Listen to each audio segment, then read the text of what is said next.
Hi guys, thank you for joining the live stream. Good evening. And today we are going to do a deep dive on just Kautilya because actually this is a video that a lot of my viewers have been recommending for a long time. I don't know how many of you all have seen it. Let me know in the comment sections how many of you all have seen it. This is from there's a famous college under the US Army and the US government called the US Army War College. So people who want to become a soldier, they become a soldier through their physical training, etc. Whatever the requirements in all branches of the U.S. Army, Navy SEAL, Special Forces, Green Beret, Army Ranger, etc. But the people who specifically want to become officers or generals, okay, they need to go through a lot of theoretical and strategy training, obviously, as well, for which they have to pass out from this institution called the US Army War College. And if you see any political web series, thrillers, etc., like Madam Secretary, etc., there also this college has been mentioned extensively. In fact, the husband of the protagonist in the web series called Madam Secretary, he was a professor in US Army War College, that fictional character, and he used to be a Marine, and then he became a professor at US Army War College after retirement from the army. So in that US Army War College, Kautilya and Arthashastra is taught as a strategy lesson, as a course, and two videos of that lecture series is up on YouTube. Not all of them. One of them is from 6 years back, and one of them is from 4 years back. Okay, so I have decided today that first we will see the 6-year-old one, and then as a revision to it, we will also watch the 4-year-old one. I have watched about 10-15 minutes of the 4-year-old one, okay? I don't know how much difference there is in between these two videos, but I'm still planning to watch both of them so that it becomes sort of it becomes a 3.5 hour crash course with complete detail and deep dive on Kautilya and Arthashastra once and for all. Because if we learn something at one go for a long time, extensively, that leaves an impression in your brain, and you retain a lot of the knowledge. At least you'll retain a lot of the notions, at least.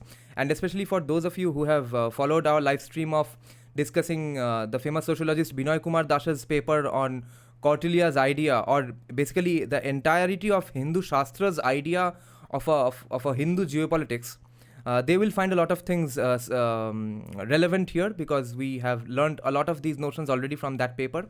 But let's see what's mentioned here. Let me check the comments a little. Okay, Friendly Vimana is saying, did you see the video about Bengali? It's just uploaded by India in Pixels some hours ago. No, I haven't seen it.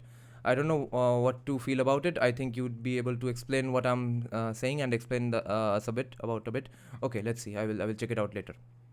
And there was another video by Indian Pixels about Bengal, I think, which I haven't checked out as of yet. Someday we will react to both of them. And today, if we see that this 1 hour one was already pretty tiring mentally, and if we see a little bit of the second one, the 4-year-old one, and we see that it's basically exactly the same speech, then I have something else in mind. Then we will watch S. Jaishankar's interview with Smita Prakash that came out just today, because there they were discussing basically the book of S. Jaishankar, right? And there I found out that it seems that S. Jaishankar has also hinted at the same terminologies and the same concepts discussed by Binoy Kumar Das and also people like Kautilya. The Hindu view of geopolitics, because S. Jaishankar was mentioning the phrase Mandala as well, which is your sphere of influence in geopolitics, okay? So it will be interesting to read that book. I haven't bought that book. I don't plan to buy it as of yet. I will buy it sometime later. But if any of you read it, let us know what was it all about. But the hints that we got from the interview with Smita Prakash, that was already very intriguing and fascinating for me. Okay. So good night. Yeah, Dada, what's your opinion about Arambagh TV, Shafiqul Islam, Qazi Masoom? Like, I don't know much about them. Okay, let's start this lecture.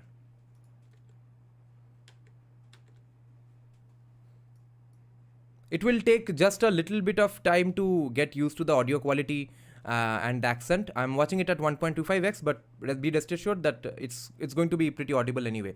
but turn up the volume as much as possible, okay, since the audio quality is pretty old. This is from actually Good morning, 2018. everyone.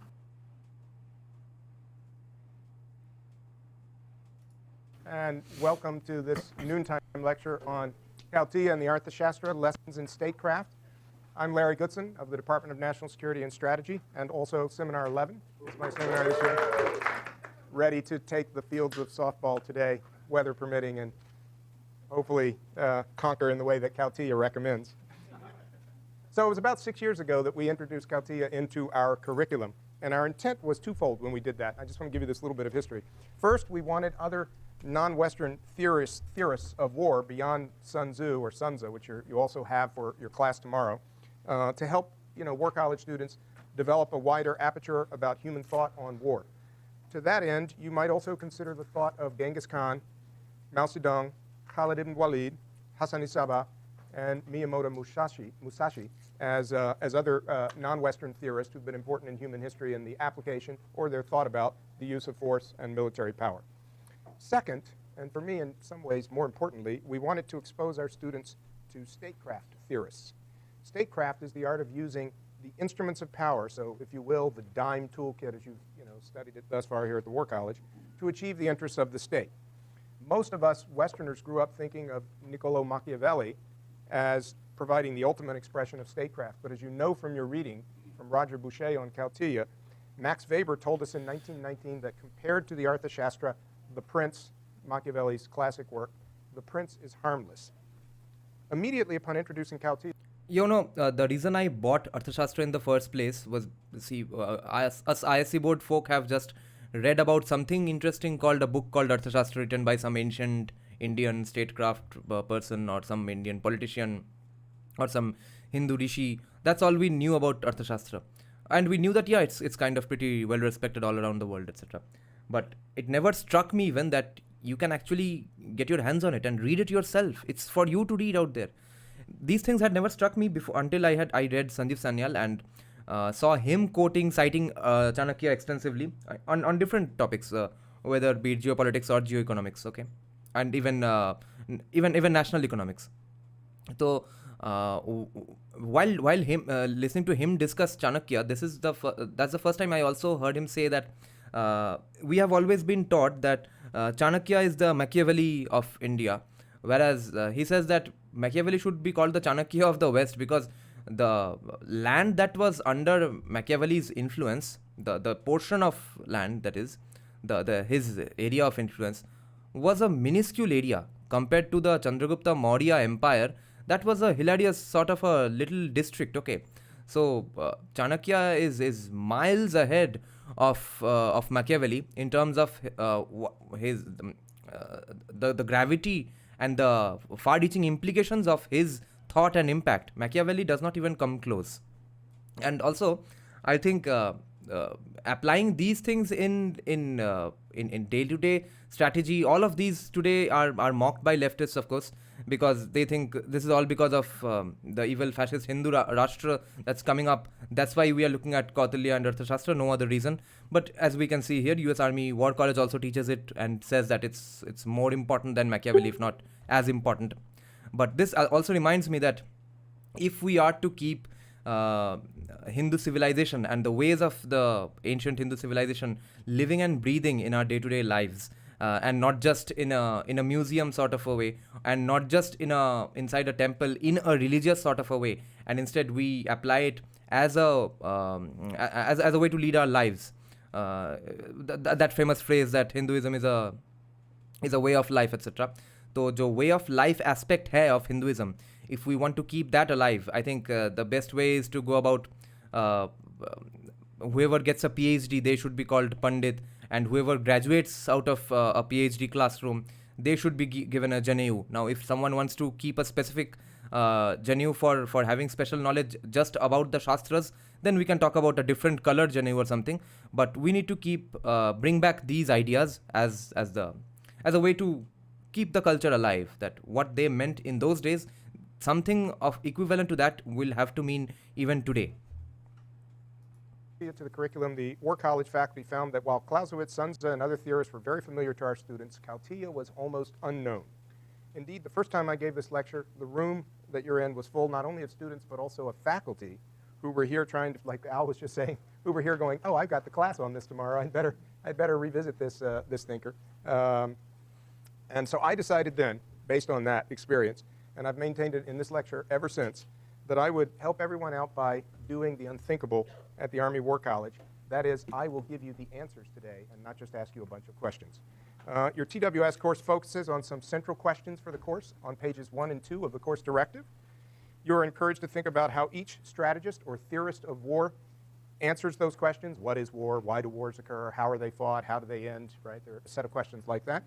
And at the end of this lecture, I'm going to answer these questions for you with respect to Kautilya. So if you didn't do the reading, you're in great shape because I'm going to give you those answers. So those are my credentials for delivering this lecture. My major field for my PhD is IR theory, international relations theory. So seminar 11, we've been talking a lot about realism, liberalism, constructivism, level of analysis, sovereignty, all those concepts from that stuff.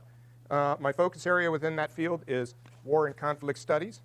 As a regionalist, I not only focus on the Middle East, obviously, if I'm the professor of Middle East studies, but also on South Asia. Of course, we started on that several years ago. In 1986 and 1987, I did my fieldwork for my dissertation in Pakistan and Afghanistan, where I spent a good bit of time with the Afghan Mujahideen and their supporters. That would include some of the Arab folks who were there under Osama bin Laden. And as you see in that picture, I demonstrated the ability to grow a marvelous beard, which, as you can see from me here, is no longer quite that glorious dark color that it once was. I also want to show you this picture just for a second, just for a little detour into a cultural lesson. This is me sitting at the dais of the Emergency Loya Jirga, or the Grand Assembly that selected Hamid Karzai in 2002 for Afghanistan as the transitional president for that country. I served as one of the international monitors for that first post-Taliban election. The elections took place in 3 phases, first in the districts, then the provinces, then in the big tent in Kabul. That was in the big tent in Kabul, where I was the advisor or the technical advisor to the Loya Jirga Commission for elections. So those people around me were my poll workers, if you will, the people that were in charge of the actual polling that we did at the end. My phase 1 and 2 elections were in the West. So any of you who know Afghanistan knows that that's where Ismail Khan was the emir. He was considered the emir of the West. For fun, I sometimes tied my headcloth like Ismail Khan, as you can see in that picture if you know Afghanistan and know Ismail Khan. When I got to Kabul, the delegates were arriving from the provinces. Contractors were still working on the site. And I was walking over to the big tent. I passed some of the delegates from Herat, where Ismail Khan was from, and they recognized me, and they sort of teasingly said to me, Amir Saab, meaning, you know, Mr. Amir, meaning, we know that you look like Ismail Khan, like that. Then I passed some construction workers I went by. I heard in this perfect sort of California Western twang, dude, I didn't know Jerry Garcia was here at this thing. And I realized then that the cultural prisms we had, you know, that we have of how we see the world really shape how we see the world. So I give you Kautilya now in the spirit of that. So what I'm going to do is follow Craig Nation's approach. He gave you Thucydides with regard to the 6 questions, right? Who, when, where, what, why, and how is the order I'm going to give you those questions for Kautilya and the Arthashastra. So here we go. Kautilya was also known as Chanakya or Vishnugupta, or is also known, depending on which part of the world you're from and how you see it. He was the kingmaker or the first minister or the prime minister of the great Mauryan ruler Chandragupta Maurya in the period that you see there, 340-297 BCE. That was the time of Chandragupta, who founded the Mauryan Empire, which is, you can see his area of rule sort of stretching from virtually all of present-day Pakistan and Bangladesh, and then the northern part of India. A little more on that in a few minutes. Kautilya is also considered the first great realist, and some would consider him the greatest of realists in the sense of being the purest realist, or as I call him in Seminar 11, the stone-cold realist, maybe the classical realist. And you see the quote that I referenced just a moment ago, compared to the Arthashastra, Machiavelli's The Prince is Harmless. We believe that the Arthashastra, and there's debate about this among scholars, that it was written by multiple people, kind of like the Sun Tzu, or it was written by one person, but we're not quite sure of the time. But we believe that it was written between the 4th century BCE and the 2nd century Christian era, so in that period of time, if it was written by someone other than Chanakya Kautilya. He lived during the period that you see there, from 370 to 283 BCE, and he lived, as you see, in the northern part of the Indian subcontinent. Now, I think you have to think about Kautilya just as you have to think about Thucydides or Clausewitz the other day or Jomini or any of these theorists that are coming that you haven't yet heard about or read in the context of the period of history and the area in which they lived. So Kautilya was studying at one of the ancient universities in the world, and I'm talking about Taxila here, which is in present-day Pakistan, or its ruins are. And he went from there across India to Magadha, right here, kind of in the Orissa. Did you hear what he just said? He said he went across India to Magadha. Holy shit! But Eastern or Western Bengal part of India today. Yeah, and he came up to Western Bengal, and we all everyone knows that Bengal was an administrative unit under the Chandragupta Mauryan Empire, but he had direct dealings with the local rulers of Bengal. They were sort of the local governors, etc. And he was sending relief during times of extreme natural disasters, as we know from the paper we discussed, suggested by our viewer Neener here. That's, you can see that live stream of discussion of that paper as well. And that is when Mahasthanam, now called Mahasthangarh in Bangladesh, that was a famous, important Shaivism hotspot of India. We had basically three Shaivism hotspots: Mahasthanam, Mahasthangarh in Bangladesh today, and South India, and Kashmir. Now two of them are lost. One of them is lost, of course, the Mahasthangarh. Where he was insulted by the ruler. So he decided he would overthrow that ruler, this is the story anyway, and replace him with this young, impressive fellow he had met, Chandragupta Maurya. And he did so using clever deception, which if you read the Boucher reading, we don't give you the actual Arthashastra because it's tedious, hard to follow. Okay, someone is saying that Larry Goodman's more recent lecture, which is 4 years old, that one is more detailed than the one you are currently watching.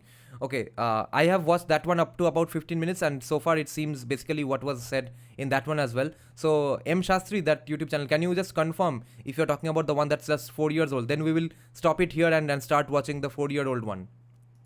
Follow and maybe not even translate it very well. So we gave you the Boucher reading. If you read that, you got the clear impression, I'm sure, or you won't have to read it because I'm giving you all the answers. Don't tell the dean I said that. Oops, this is probably being broadcast, isn't it? Oh, dear me. Actually, it's a short reading that I picked out, so you know it's not a bad reading. But anyway, you'll get the impression that deception is a key part of Kautilya's theoretical approach. So the other bit I want you to get is that this is the so-called Mahajanapada period of Indian history, where you have all... Okay, then let's just, since he seems to have watched both of them, let's just get to the 4-year-old one, because, and the fact that we are going to watch it about 12-13 minutes after in the other video, it won't matter, because in the first 15 minutes it's basically the same things have been discussed. Okay, so let's just get to that one.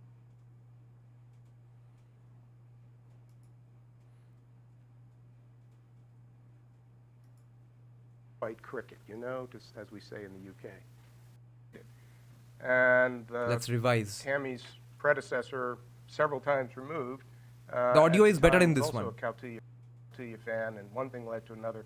We added it, and then for my good deed of suggesting it, I was given this lecture to deliver. So I've delivered it, well, not while I was at Oxford, but the other times since then.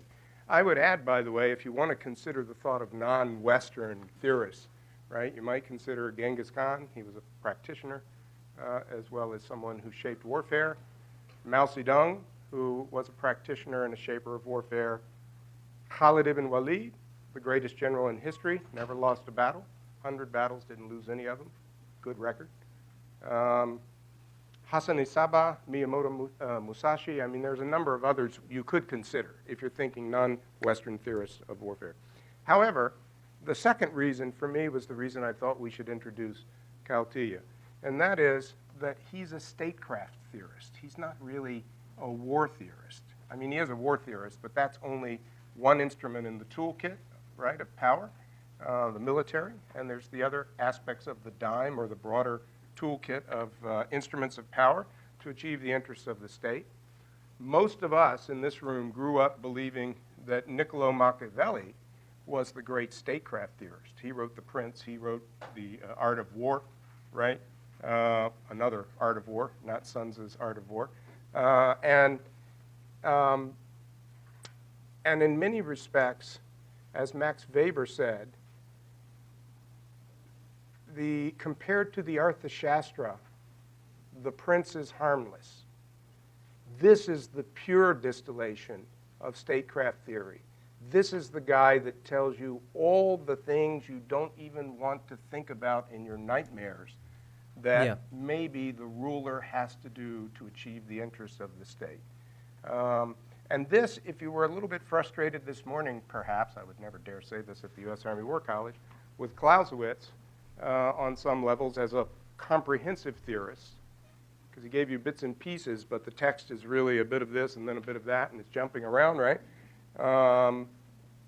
This is a comprehensive theory of statecraft. I'm going to give you the main components of that theory, and then you can make up your own minds as whether or not I'm correct about that. I'm also going to do something, and I saw the provost come in the room, so now I have to disavow that I'm going to do this when there's people in the chain of command.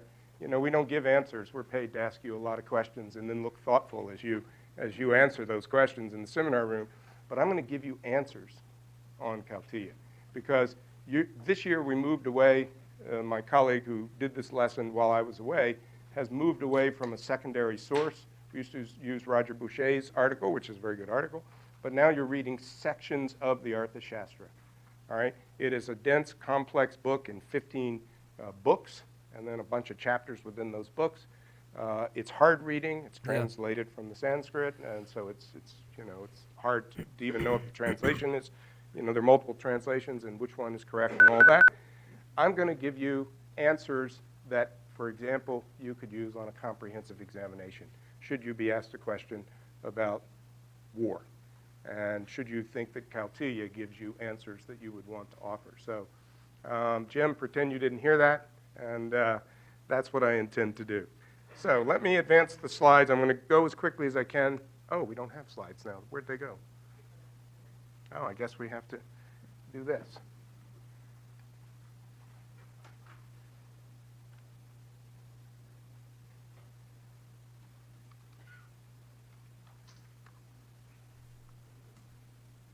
Hopefully they'll come back. So, the photo, although that was a long time ago, I don't do that kind of work anymore. We've heard his bio. How bad Asia, known as Chanukya, in the subcontinent, probably than Kautilya, also known by his clan name sometimes as Vishnugupta. You'll see all these names in the text, if you read the whole text, which I don't recommend you do. Was a scholar in the ancient subcontinent of India, studied at Taxila, which is in present-day Pakistan, but back in the era before the Common Era, back in the 300s when he lived, this was a functioning university.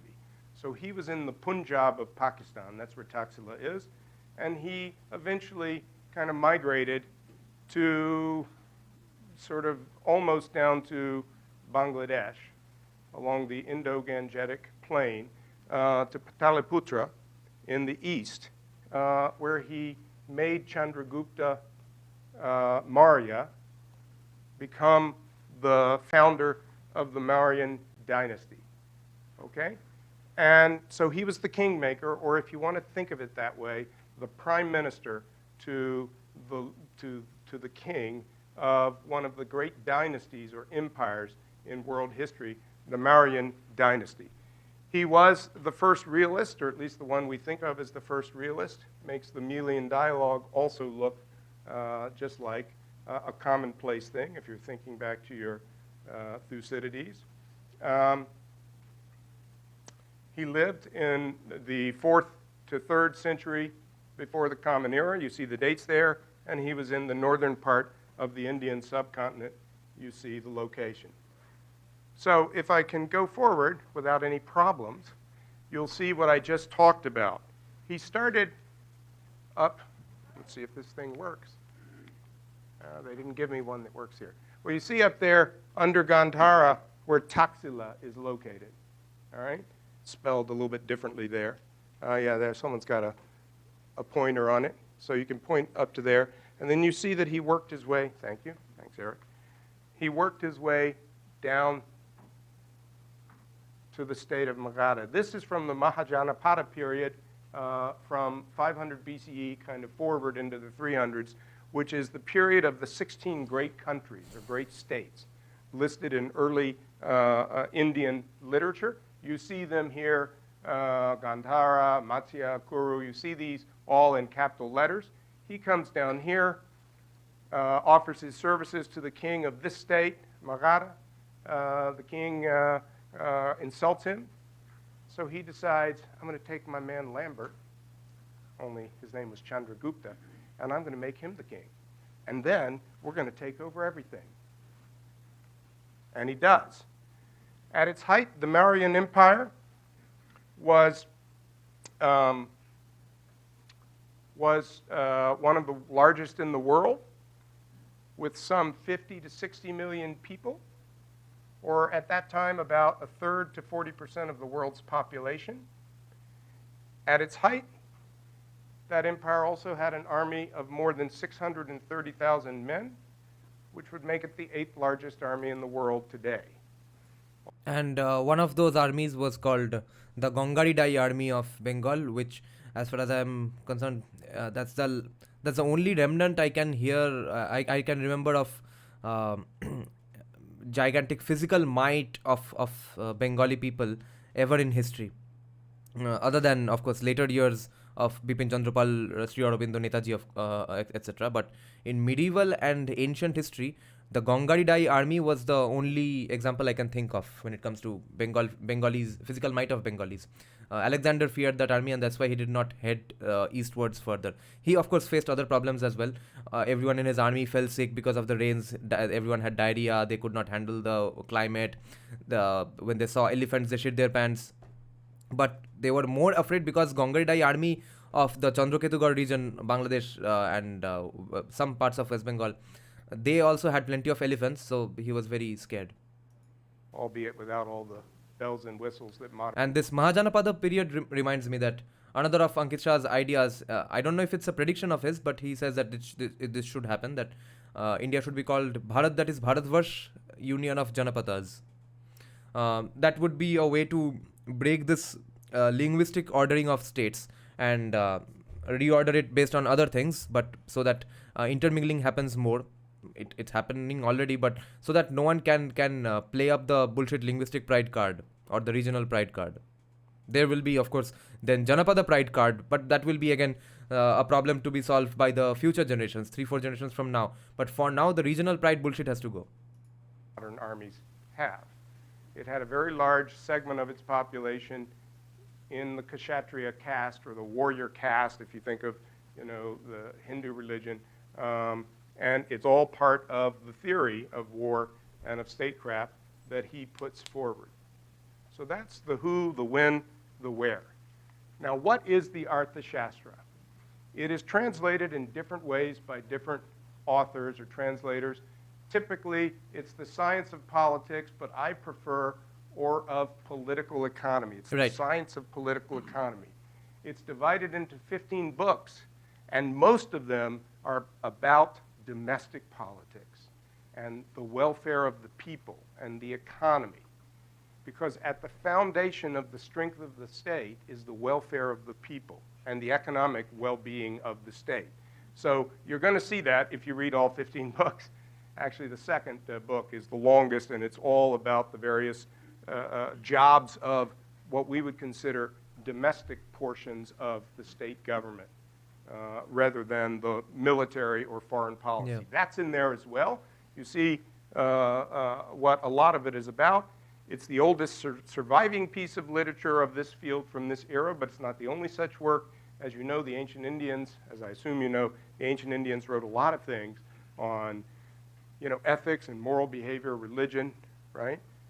They wrote a famous sex manual that everybody in the West seems to always talk about. I give this lecture, people say, I don't know about the Arthashastra, but I know about the Kama Sutra. I say, yeah, I get it.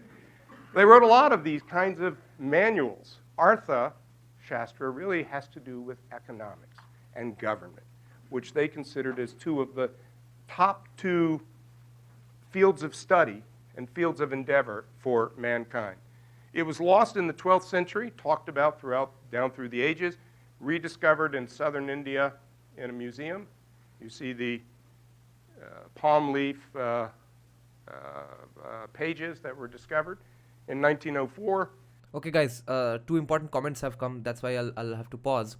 So, Gorgo is saying that read or watch Dr. Tilak Bera's work. He, with his 20-year-long research, proposes that it was not the AIT, rather out of India theory, which was true, and out of India happened from Bengal. Who is Dr. Tilak Bera? This fascinates me, because out of India happening from Bengal would make very much a lot of sense. I have two reasons to say that. One is that the Sinhalese people, as I've said countless times in my live streams, I've learned from Sanjeev Sanyal's research only, that the Sinhalese people were in fact are basically the descendants of ancient Odia and Bengali merchants who left Bengal and left for Sri Lanka and did not return. The actual let's say Janjatis or the natives of Sri Lanka are not in fact Sinhalese. The actual natives of Sri Lanka were a tribe called Bhedda. The Sinhalese are the fusion between the Odia and Bengali merchants living there, settling there, and intermingling with the Bhedda tribes. Okay. The other thing is the Romanis, the Gypsies. Okay. If you read their language, if you read the Romani language, if you read the lyrics to their their kind of national anthem, okay, which is called Gelem Gelem, that seems to be 100% a 50-50 fusion between the Gujarati language and the Bengali language. How are these two languages intermingling? Kahan Gujarat hai, kahan Bengal hai? The only way that could happen is if both of these communities were such good friends with each other, because of both of them being essentially merchant communities, seafaring merchant communities. And the Romani people who lived around these people, Romanis were basically Gujaratis and Rajasthanis, and then they get kidnapped and enslaved by the Islamic invaders, then they roam about in all of Europe. So if that was happening right before Islamic invaders came, if that was happening in ancient times when they were going for Sri Lanka and becoming the Sinhalese, so why wouldn't they go away from India for greener pastures or different business ventures even earlier? So out of India from Bengal makes perfect sense to me. This is fascinating. I will have to check this person out. How old is he? Like, is he dead or is he alive? Is he a young researcher? Okay, Abhay Agarwal, Bengali was triggered when Sanjeev Sanyal was referred to, when Sanjeev Sanyal referred to Chanakya as professor of political economy. Which Bengali got triggered? Are you talking about the guy whose video on We reacted? That was not a Bengali guy though, that was just some random commie. I don't know if he's Bengali or not. Or are you saying that some other Bengali guy also got triggered? For reference, check out his book, India in Egypt. Holy shit. Okay, gentle lady, metalhead guy, sorry for late arrival. I was watching last day's Ankit Shah podcast. Good, thank you. Very interesting discussion. My favorite haplogroup. Yes. Someone tell him that we certainly have more than one sex manual. All they harp about is Kama Sutra. But Bengal is Mleccha land in Vedic era, right? Yeah. That is what you'll have to understand. We had discussed this one in one of the live streams, that Mleccha does not necessarily have to mean like the worst thing ever, or Mleccha does not even have to mean that we will not look at them or discuss anything with them, we will not do business with them, anything. And even if specifically the Vedic people thought the Bengali people of that era Mlecchas, they did not have to necessarily care about the Vedic people as well. The India as a landmass as a whole, all of whose cultures later on came to be called Sanatan Dharma, they were going about their lives anyway. Just because someone calls you Mleccha does not mean they're coming for your life or now going to convert you to Vedic rituals or Vedic Dharma right now. That is the way of this country. Chondi Mongol says Kalketu from Kalinga or Bengal founded Gujarat. Founded Gujarat ka matlab kya hai? Because Gujarat as a landmass exists unless the Gujarati people came from Kalinga. Dada, his linguistic parallels are very convincing. He has talks in platforms like Sangam Talks, RK Mission, and is very much alive. Oh, acha, I see. Yeah, the linguistic parallels is the one that Sanjeev Sanyal also has talked about, that the Sinhalese language basically seems to be very much like Odia and Bengali as well. My point is, if OIT happened out of Bengal, how is Bengal Mlecha? Now, Bengal was Mlecha, but we of course don't know how many of those people of that era considered it Mlecha. We are reading just one or two documents. Even if it is an authoritative document, it might be in a religious sense, okay. But business तो चल रहा है. Mlecha किसी एक ने बोल दिया तो मतलब that's not the end of the world according to me. And Mlecha was being said 3,500 years back. After that, it's not Mlecha. Before that, maybe it was not Mlecha again. Okay. And this is what actually triggered my that other thing I was saying, that PhDs need to be called Pandit, and because of having a PhD, you need to be given a Janu. That thought got triggered in my mind because the idea of the word called Arthashastra itself, it does not actually mean the name of just one book or one set of books written by Chanakya. Okay, economics itself is called Arthashastra, Shastra discussing Artha, okay, or political economy, and which is why in Hindi, as far as I know, at least all languages except Bengali, in those languages in India, economists are called Arthashastris. Only in Bengali, economists are called Orthonitibid. Or actually, Arthashastra makes more sense. Arthashastri would make more sense. Whereas Orthonitibid would be one who studies. Well, we can get to that discussion some other day. But you see, Arthashastri makes a lot of sense, and especially because Arthashastra, this book, is not the only book we had on political economy. Okay, because Chanakya himself cites so many other sources and even gurus who were senior to him. While discussing Chanakya, he repeatedly says that see, this person said this person said this, here is where I agree with him, here is where I disagree with him. He presents it like a paper with full of citations. So what were those people writing? Those people, the treatises those people wrote, which we have lost today, they were also Arthashastras only. They were under the domain called Arthashastra. So we need to get clear about these languages, and for that we need to change a lot of terminology. Economics needs to be called Arthashastra, economists need to be called Arthashastri. Okay, Neener is saying East Bengal was more Mlecha, West Bengal less Mlecha. I see. But East Bengal is the one which had the Gangaridai army. Tamils have a local legend that says the Sinhalese are originally Ophias. What's Ophias now? Why only one point of outgoing? Isn't it more reasonable? Say they went out via multiple directions. Yes, but if it started from Bengal, it would make sense because it's a seafaring community. Okay. Where did the video go?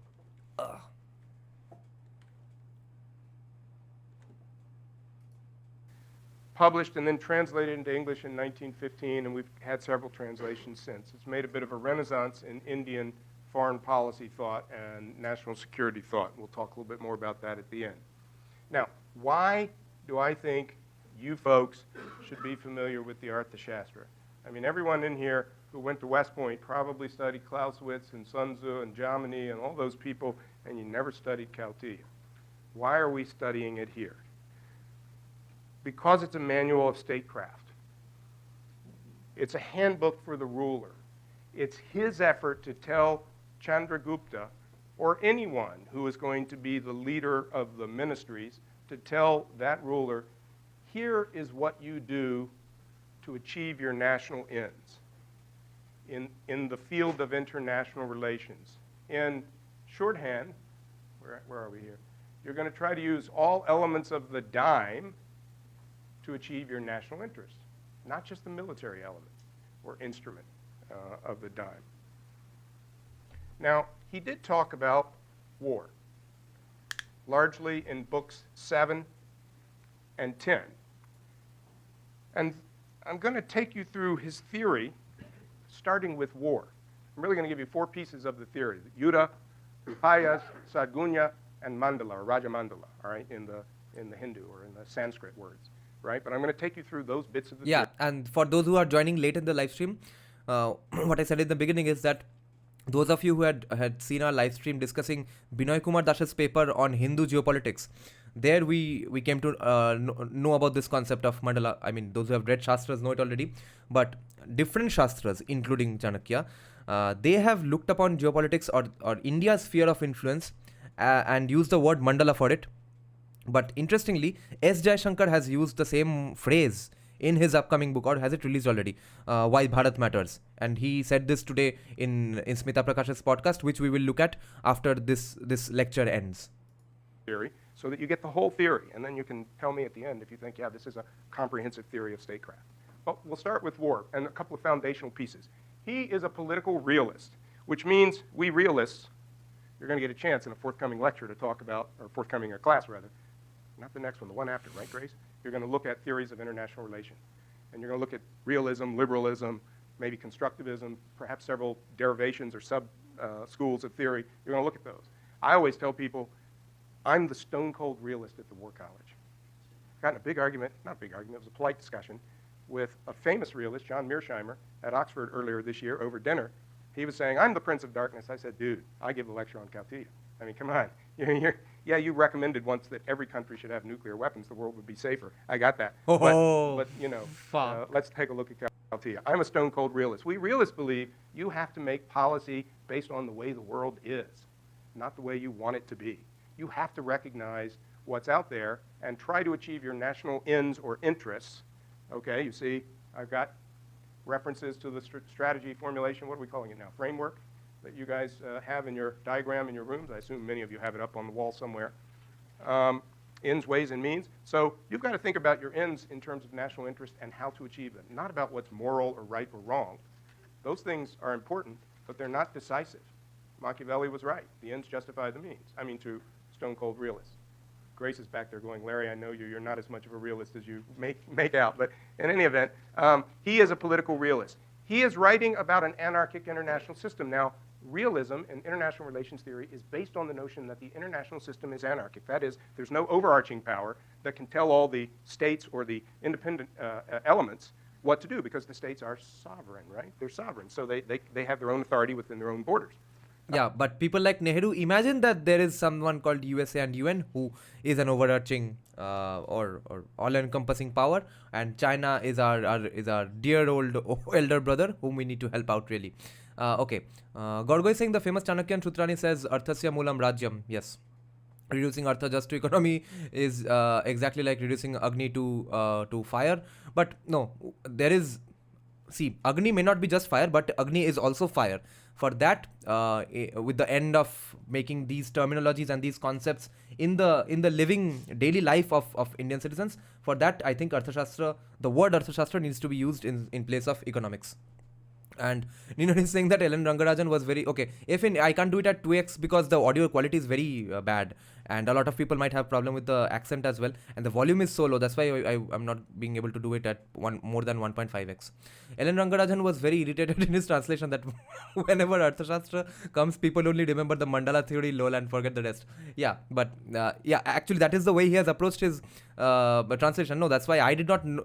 Mandala Theory does not even come to my mind when I think of Arthashastra because I read his translation, whereas I was fascinated when I read Binoy Kumar Das's paper and remember that, oh my god, it's so much about Mandala Theory as well. But the one blame against Ellen Rangarajan would be that he has completely eliminated the portions about Tantra from Arthashastra, and he has said that these might be later interpolations, and this is all horseshit. Let's just ignore it. Let's just not imagine. Let's just imagine that Chanakya never believed in Tantra and move on, and imagine he never wrote it. That's the way he has done his translation. But the problem with the previous translations again is that the English is even more dense. The English sentence construction is even more weirder. What was relevant in those days? So we will have to read multiple translations. But Ellen Rangarajan का ही finish नहीं कर पा रहा हूँ, इतना dense है. Okay. Chondi is said to have devastated Kalinga with storms so that Kalingans moved to Gujarat, newly created by Kal Ketu, her devotee in Chandi Mongol. Okay. Chandi Mongol is a later medieval text, no? Bro, how the hell are you wearing a summer t-shirt in Kolkata, bro? I'm freezing at 30 degrees. Yeah, because of my ring light and my desktop computer is so powerful, no? So it creates a lot of heat. Hell, I came back to West Bengal from Karnataka. I've never experienced such cold because we have so much less industrialization. That's why we are protecting the environment and we are protecting the state from fascism. Can someone give me some good translation of this Arthashastra? Ellen Rangarajan's is the most readable one. The previous ones have actually covered it in more detail, but the English is almost unreadable. Wait, what? Where did you find that he removed the Tantra sections? He says so in the introduction himself. I haven't finished it completely. He has said that I'm eliminating all mentions of dark magic, etc. The Mahajanapada period that you saw that he lives in, for all of you that talked about Clausewitz today in terms of the Napoleonic era, Kautilya is living in this Mahajanapada period where there are these countries that are all fighting each other for who's going to, rule the whole part of northern India. Well, in the end, it turns out to be his guy that rules northern India. And so that's the kind of international system, the sort of strategic environment, if you will, that he lives in. Power is the key to state security. Realists also believe in this. Seek power, it won't let you down. Of course, what did you learn from Thucydides and the Athenians about imperial overreach and abuse of power? Colin Powell's great lesson from that restraint is the ultimate recognition of what you should do with powers. Restrain yourself from using too much of it. But anyway, realists believe Yes, of course, and US never listened to Colin Powell. Dark Optimistic is making an interesting point. Who are Mlechas? The one who doesn't have Varnas. Then I guess many people with Varnas migrated to Bengal and settled. The upper caste Hindus looks way different than lower caste. Yes, of course. The original Bengali race, people like me, etc. Our race is basically the Khmer Mon DNA, okay? Whereas upper caste, and specifically the Brahmins, are from Kannauj and hardly in the 1200, 1300 ADs. So that way, that argument might work, that Mlechas were people simply out of the Varna system. IDSA has a good series of lectures on Arthashastra, IIRC. Yeah, actually, people who have done so many lectures and all, they have actually done a better job for you as a person who is interested in it than the translated books themselves. I'm having a super tough time reading it, but I will finish it someday. But the way it's written, the way writing was writing itself was such a different concept. Phrasing, paragraph, all those concepts were so different in Chanakya's time. No, so therefore the translations are as complex. Power. Now, Kautilya believes the aim of strategy is conquest. That's key to his theory. You'll see it as we go through his theory. This falls into the subset of realism known as offensive realism, and you're going to see that later when you study IR theory. The reason the aim of strategy is conquest is because it is conquer or be conquered, because if you don't conquer, they're going to come and conquer you. So you better conquer them. You can't just defend, because in the end, they're going to find ways to attack you and bring you down. All ways to achieve conquest can be used. In a culture like the ancient Indian culture, where there's a lot of literature on what is right and what is wrong, righteous behavior, some ways are more righteous than others, but all can be used. Economic well-being provides resources to pursue conquest, so that's the means. And war termination or victory happens when all the kingdoms that are out there are conquered. Then you have victory. So I said I was going to go through his theory. If you've already read ahead, you know he writes about 3 types of war. Actually, he writes about 4 types of war. I'm going to throw that curveball at you right now. Open war, conventional combat, we might call it shock and awe. This is the most righteous. And indeed, as I mentioned in Seminar 25 earlier today, the ancient Indian treatises before the Arthashastra often legislated things you couldn't do in war. We can't all gang up on this guy just because he's a great fighter. It's one-on-one combat, right? Wouldn't be fair to him if we all ganged up on him. We can't fight before dawn. Attacking before dawn is just not quite cricket, just as we say in the UK. Fighting after dusk when you can't see things, generals get shot that way, poor Stonewall Jackson, you don't want to do that either. I mean, there's a whole... So, war ethics and war morals as well. Okay, some interesting comments again, so I'll have to just read them. Mlecha means those who don't speak Sanskrit. Okay, yeah. So, they were called Mlechas, so wo to theek hai. Now, we can't be sure what did the impact of the word Mlecha mean so many years back, 3,500 years back. That's the only problem. Shab Brahman na, Mokulin are native Brahmins only, Shaukulin are from Kannauj. Mokulin, oh my god. Okay. So I'll have to read some specific book about the history of Bengali Brahmins. There is a book, as far as I've heard. Oigulo is from Kannauj, but Chattopadhyay and Upadhyayas are from Chattogram, but Chatterjee are from Kannauj. I see. A whole host of these. There's a whole list of things that are ways to, legislate what is proper in war, or to adjudicate what is proper in war. Concealed war, unconventional war, the war of surprise and deception. The colonists against the redcoats at Lexington and Concord, right? Or Yeah, sorry to pause again. Here to learn, yes, because these terms change their implications in different eras. Arya at one point of time was a racial connotation. Okay, we are the Vedic people living in this small portion in Haryana. That is the beginning of the Hindu civilization. Okay, I'm talking about when Harappa was a living, breathing civilization. So, in those times, whoever were the Vedic people, wherever they were, they considered everyone else Anaryas. But later on, it became Anarya meant a person who is not well spoken, a person who uses bad words, who is uneducated, etc. In the same way, Mleccha today means something completely different from what it meant 3,500 years back, and that is obvious. But Bengali commies use that as a Bengali pride talking point that no, see, you all were called Mlecchas by this Vedic civilization. Definition of the word Mleccha changed throughout times. Exactly right. There's mention of Mleccha Bhasha even in Mahabharata, where Bidur talks to Yudhishthira before Yadugraha. Also, Radhakrishnan Pillai has a whole lecture series on Arthashastra. Vedic people had original Haryanvi pride, right? If you see G or G after names, they are from Kanauj, but Upadhyay are mostly from Bengali. I see. A million examples that all of you can think of from different historical accounts of wars where surprise and deception were the friend of the weak king or the weak side in a conflict. He also talks about silent war, what we would call covert action, the war of the intelligence agencies in the modern world, where secret agents, often pretty women, he talks about it very clearly, that you should send attractive women to seduce the enemy king or seduce one general and then seduce the other general and then spread rumors back and forth about how they're backbiting each other, right? Or things like that. So the modern day concept of the honey trap or the sparrow school was known and widely advocated and used in the ancient world. Unknown gunmen. And I joked in my seminar about snakes and concubines. The second year I gave this lecture, this is a totally true story and proves that some of you have too much time on your hands. One seminar loved this text and this concept so much that they made a seminar coin that on the one side said Seminar 7 or whatever the group they were, I can't remember. I've got it though. And on the other side had snakes and concubines. Gave me one of their seminar coins. Proves that some people have too much time on their hands.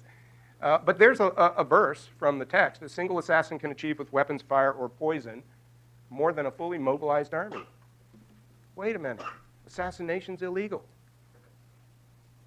Not for Chanakya Kautilya. Finally, in a different place in the text, there's a verse that you read or will read that lays out these three types of war. In a different place, though, a different verse, he writes about mantra yuddha, or war by counsel, the war of intrigue, or the battle of intrigue. It's where the diplomats are warriors, too. Now, Scotty's back there saying, not me, man. No, I know you're not saying that. I always tell people, remember the Molotov-Ribbentrop Pact. Does anyone remember what that was? Molotov-Ribbentrop Pact. Nope. And what was it? It was about the secret, about the ruling the euro. Are you from Poland? Yes, sir. Oh, well, he knows this better than anybody then. Who made the deal? Who was Molotov? Who was Ribbentrop? Those foreigners, Minister of Foreign Affairs from Russia and Germany. Yes, and why did it was the deal that carved up Poland, sadly for Poland. This has been their fate repeatedly in modern history, right? And it was all a sham on the part of the Soviets and the Nazi German leadership. They knew they were going to fight a war. They just used it to buy time and in the process carve up Poland so that when they eventually fought, that part of it would be sort of set aside. It was an unfortunate thing, obviously, for your country. In this notion, as you will see, especially in the No, here to learn, you see, Mamata Banerjee's ancestors might not be from Kanauj, because this very thing proves that there was caste Varna mobility, okay? Because see how Mamata Banerjee looks. Mamata Banerjee racially looks Khmermon, that Cambodia, Vietnam ancestry, right? Which is kind of my ancestry as well, that I have darker skin and my nose is pretty much bigger than the upper caste Hindu Bengalis, okay? The fairer skin Hindu Bengalis. But Mamata Banerjee is not like that, which means she was originally a Bengali from these places only, but she her ancestors either married into the Kanauj Brahmin families, or they moved up the hierarchy by some way or the other, okay? So caste mobility, Varna mobility was always there. Mamata Banerjee is a proof of it. The way that the Shadgunya is used in context, or in concert with, rather, the Raja Mandala, diplomats make these deals all the time. They don't just come in, war's over, and now we're going to have a peace treaty, diplomats come and do your thing. No, they come in before the war, knowing that the treaty is going to be broken, in order to set conditions for a better fight when the fight comes. So many problems could have been solved if even Nehru had read Chanakya or Kautilya, I mean Arthashastra. They don't just come in, war's over, and now we're going to have a peace treaty, diplomats come and do your thing. No, they come in before the war, knowing that the treaty is going to be broken, in order to set conditions for a better fight when the fight comes. Wow. And I always use that example because it's a modern day, I mean, it's actually a long time ago now, but it's a modern day example of what he talked about in the text. So let me, where did I put the darn thing now? Oh, here it is. Let me move forward to the how. How do you exercise or execute, maybe, this particular theoretical approach to statecraft in war? As I said, open war is the most righteous, but you can lose a war as easily as you can win it. Doesn't matter if you got more tanks, or to use the language of the Arthashastra, war elephants, because he writes a good section about war elephants. Because let me tell you, war elephants are expensive. And you can't grow one immediately, right? So you never want to commit your war elephants to battle, because what happens if you lose some of them? Well, you're sitting out there saying, this guy is so out of touch with the real world. We got F-35s now. We got aircraft. And you know, that is why Chanakya had like 6-7 kinds of forests. That was his idea for the king, that, you know, this is my advice, that please have at least three kinds of broad divisions of forest. One is for entertainment, for the king to hang out with his queen, etc. One is where hunting will go on, and one will specifically be for breeding elephant forests. And one which is for hunting. There some people will go to gather, the people at least who live there, or people who are basically the panchamas or outside the four varnas. They will live there, and they will sustain their livelihood by selling or using up the trees and the wood products in the forest. Carriers, whole battle groups. We got tanks, big tanks. We got missiles. We got everything. But it's functionally, it's the same thing. These are the main battle tanks of that era. And it doesn't matter if you've got more than General Reed back there, because he can use surprise and deception. He can use silent war. He can use alliances with my enemies. He can defeat me even though I've got a stronger conventional army for open war. Moreover, open war is expensive. It's inherently unpredictable, right? Everyone in history from Shakespeare on back has told us war is risky. Once you loose the dogs of war, I know I'm referencing Julius Caesar now, you don't quite know what's going to happen. You think you know, that's why you let loose the dogs of war, but you don't really know what's going to happen. That would fall into the category of fog that you read about last night, probably. So instead, you should understand your opponent, you should try to outwit him, and to that end, you should use the 4 approaches or the 4 strategies in the 6-fold foreign policy. So let me take you through those. All right. I keep pointing here and it's over there. So, in the subcontinent, Upayas. whenever I give a lecture like this, immediately everyone runs these 4 together. And sometimes you'll see it as saman or sana or sama, but you'll always hear samadana vedadana. You'll always hear it together. Because everyone has learned this in the sense of there are 4 ways to influence someone, to coerce someone, to compel someone, all those verbs you've been wrestling with and will continue to wrestle with. They are negotiation or alliances, gifts or compensation, intrigue or trickery, and force or armaments. And you can sort of see that you can run through them sort of in order. If open war is the last thing you want to do, you don't want to go to force. Canada, I want your land. I'm going to attack you tomorrow. Ooh, wait a minute. What if Canada defeats me? That would be a dumb approach. Maybe I should negotiate with Canada. Canada, I'm the United States. I want some of your land. Could you? I hope there's no Canadian in here. I'm just using this as an example, right? But maybe not in the current environment. Maybe I shouldn't use these examples. But anyway, I mean, you know, initially, if you're trying to achieve something that you want, you're going to negotiate. Or maybe if you're weak, you're going to make alliances with some other strong countries so that your negotiating position is stronger, or at least your defensive position is stronger. Or maybe you're going to try to use money. Or maybe you're going to send the pretty women with the cobras and all that sort of thing, right? Or whatever your approach to intrigue and trickery is. Or maybe you're going to build up your military and eventually use it, right? These are the approaches. A number of authors have noted that the great international relations theorist of the last century, Hans Morgenthau, one of your favorites, Scotty, wrote 4 main approaches in his classic work, Politics Among Nations. He doesn't use this terminology. He doesn't cite Kautilya, but it's the same, roughly speaking, the same 4 ideas. So these are time-honored approaches that he recommends. Now, he then goes on to say, let's break this down a little further. Is it fair to say, as the U.S. Constitution seems to suggest when it was first written, that there are only 2 conditions, peace and war? Right? Because we have this whole declaration of war concept.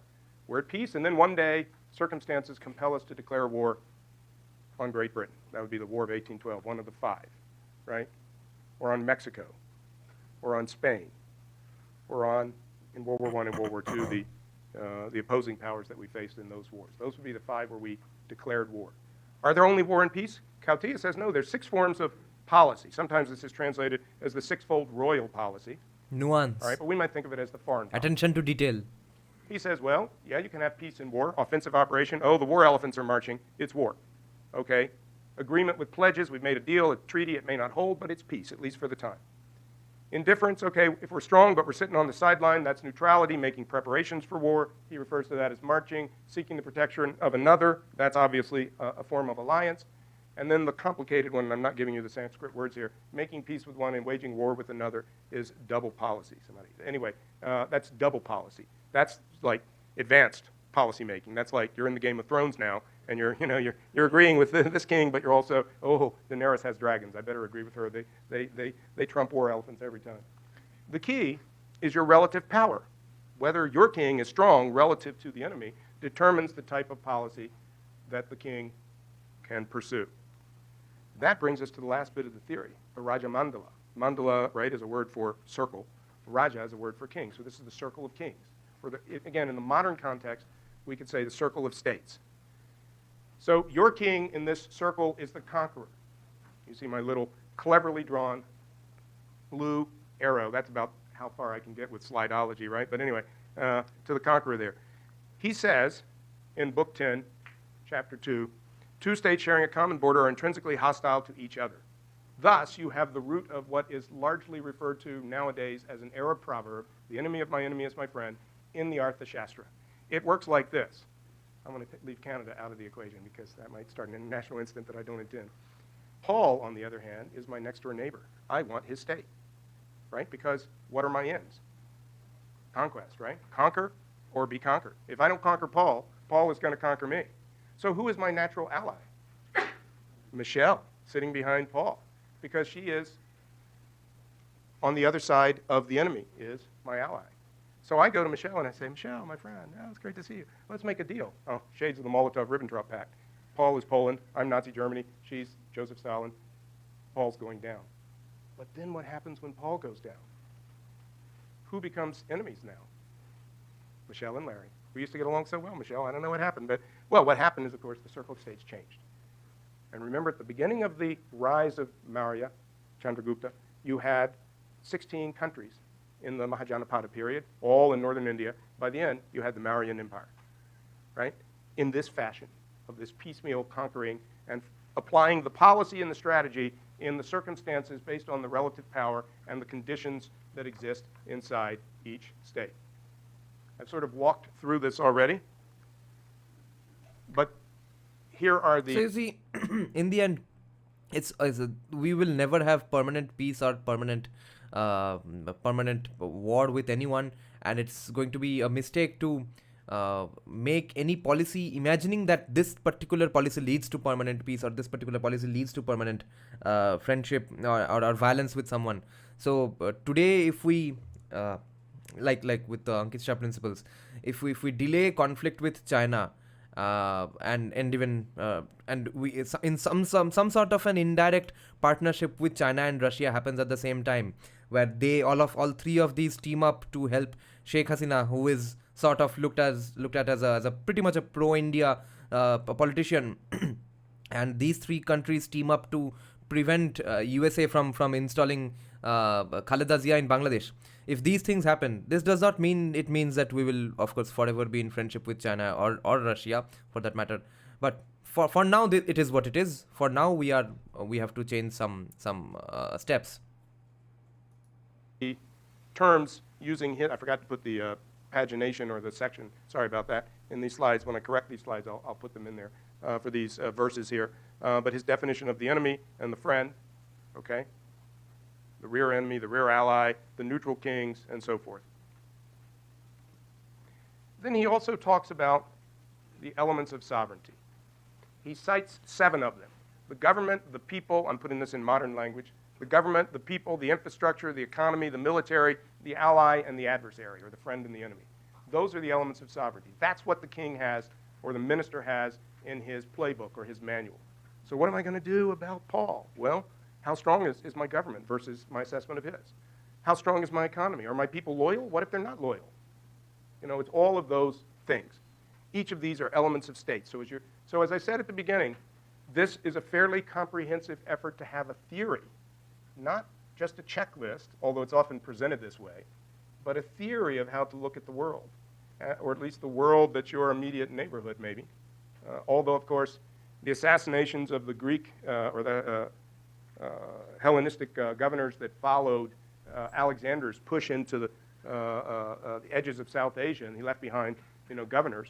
Two of them were assassinated during Chandragupta's rise when Chanakya was the chief minister, suggesting that they knew about the Greeks, or the Macedonians, however you want to think of that. They knew about that area of the world beyond the subcontinent. And he had grander aspirations than just controlling the Indo-Gangetic plain. So, to conclude, why study the Arthashastra? I told you I was going to give you the answers. Here they are. What is war? This is precisely what Chanakya Kautilya says war is. It is a way to increase power. Although, war being risky, by which we mean open war, Dharma Yuddha, the most righteous of war, we're going to use the less risky approaches, which include, of course, peace, building your own country. But defense is not going to be enough because, damn that Paul, he's going to be trying to conquer me if I don't conquer him. Sorry, Paul. As I just said, why do wars occur? Conquer or be conquered. Near the end of the Arthashastra, he says, war is for conquest, and after having conquered the world, the conqueror shall enjoy it. Now, most of the modern interpretations say that by enjoy it, he means rule it justly. That the cool thing is after I conquer Paul, his people become my people, and I now have the obligation to rule them positively, favorably, justly, or else I'm going to have this problem of a rest. Yes, that is the one connective tissue about Hindu kings, okay? If you invade a place, you have to learn the culture of that place, join the people in the celebration of the cultures of that place. You are here to make economic decisions. You are not invading that place because you hate those people. That is the difference between the Abrahamic world and the Hindu world. Population at home, right? And I got to fight Michelle. And then after Michelle, I got to fight the gentleman I don't know. He's after my seminar behind Michelle. Who are you? Quinn? So first, did you say Quinn? Quentin, I'm sorry. So first Quentin and I are going to ally against Michelle, of course. And then eventually after we conquer Michelle and Paul and I rule both their people, or maybe he rules some of their people, if we're back to the Molotov-Ribbentrop Pact, I'm going to conquer him, right? And this is the process. How should war be fought? I just said defense of the realm is necessary, but it's not sufficient. I have 4 types of war, or Yuddha. I have the Upayas, I have Sadgunya, I have Mandala. I have a lot of ways to conduct statecraft, of which war is a piece of that puzzle. How are wars won? This is such an important line, and I don't think leftists have ever heard of this line. Defense of the realm, meaning your territory, is necessary, but not sufficient. Can you believe the implications of such a statement? Defense of this just border of India is necessary but not sufficient. There are other things you also have to go on managing. Let's see the others. 4 types of war plus the Upayas, Sadgunya and Mandala Theory. How are wars won? Depends on type and purpose of war. Conquest brings victory, but it also changes the equation of states. Well, I've also walked you through what he thinks about that. And are there concepts of enduring relevance? This is what I think you've got to ask yourself about all of these early theorists. We talked about it in seminar today with Tony and some of the others there. What are the concepts of enduring relevance from Clausewitz? What's relevant today from Clausewitz? Well, what's relevant from this guy? First place, none of you have ever heard of him. In the second, well, maybe, usually that's the case. In the second place, he's from almost 2,500 years ago. In third place, I skipped over this, but as with Sun Tzu, he's not even one person. We think that there are multiple recensions or revisions to the work. It was in the slide that the work kind of developed over 5 or 6 centuries. So therefore, it's the work of multiple people, although there apparently was a Chanakya Kautilya who did give us the work. So is there anything of enduring relevance? What about hybrid warfare? You've probably heard of that. It's a thing now. I spent a lot of my year at Oxford I'm working on a book looking at whether or not the Syrian war is the first great war of the 21st century. And if so, how that great war might be fought. Since the last 2 great wars, by my definition, I won't bore you with all that, that'll be another lecture, I suppose, have been highly kinetic major wars, World War I and World War II. Those are the last 2 great wars. So how might this one be fought? So one of the things that I did, including visiting Ukraine for this purpose, was to look closely at hybrid warfare. What is hybrid warfare? It's all the rage now. Everyone's talking about hybrid warfare. Pay attention, Dennis. This is where I give you your presentation for the next class. This is my definition of hybrid warfare. No one likes it because, of course, that whole nature of war, enduring, violent, right, physical, a duel, and also policy. But from a Kautilyan perspective, warfare is really statecraft, using all these instruments, including diplomats and spies, as warriors. So, therefore, this is my definition of hybrid warfare. There are a lot of other ones out there. Wait, he's not going to read all of these out because these are slides and notes he's giving out to the class, but we will read it on our own, okay? Attack an opponent's economy. So many ways of warfare. Attack an opponent's cyber systems and or critical infrastructure. This is the equivalent of Kautilya's idea of a hybrid warfare. Attack an opponent's government and electoral systems, okay? Interfere in their elections. Because the world is an anarchic place. Spread rumors and fake news by social media. Utilize agents of influence. Engage in targeted assassination. Deploy military assets under thin cover of legality or deniability. अरे भाई हमारे MEA में कोई बैठ के पढ़ रहा है लग रहा है चाणक्य पूरा वर्ड बाय वर्ड तो लग रहा है हमारा देश का काम हो रहा है. Construct islands to then claim territorial waters. Holy shit. Steal opponents' intellectual and real property and enrich yourself. अच्छा है. इसमें इंडिया थोड़ा पीछे है ये सब में. Use organized criminal networks to destabilize an adversary's society through the trafficking of drugs or narcotics. Use proxies to do any of the foregoing, meaning any of the ones that we just discussed. And in what I've written thus far in this book, the tactics of hybrid warfare are as many as you can imagine. Now, I have put a number of them up there. I'm not reading them to you. You can read for yourself. But you can see each one of them is a present-day example. Each one of them. You can see China, Russia, the United States, Iran. I mean, you could pick the country, and you can put it against, in multiple cases, it's multiple countries up there. Okay, the building islands from the sea, that's a Chinese thing. But for the rest of them, many of those are being done by many actors in the world. But especially, they're being done by the Russians under the so-called Gerasimov Doctrine, and the Chinese under the so-called unrestricted warfare theory from the 1990s. Now, there's many more things that I could write. Kautilya didn't know about submarines and building islands and cyber, but all of these would fit into his theory. He writes about sending agents to spread rumors, what we might call fake news. He writes about, as I've mentioned, assassination, targeted assassination, killing. He writes about trying to undermine a country's economy, spoil their crops, which in those days was, kind of the economy, right? He writes about so many of these things using proxies, which is central to hybrid warfare. So I see a linkage in the ancient literature to the present day. I'm not saying that either Valery Gerasimov, a good tank officer, or the Chinese colonels that wrote Unrestricted Warfare, consulted the Arthashastra or even knew of its existence. But I'm saying it's in our collective memory, our understanding of statecraft to use these approaches. Finally, I want to leave you with a quick story. When I first gave this lecture, Yeah, and why are countries who have not read Chanakya's work are doing it without even knowing his name? How are they doing it? Because these ideas are principles. These principles are Sanatan principles because they are eternal.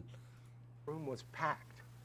I mean, I've never seen so many, and there are a couple of 3 or 4 faculty members here. I've never seen so many faculty members come to one of our noontime lectures. It's because they love me. Oh, no, it wasn't for that reason.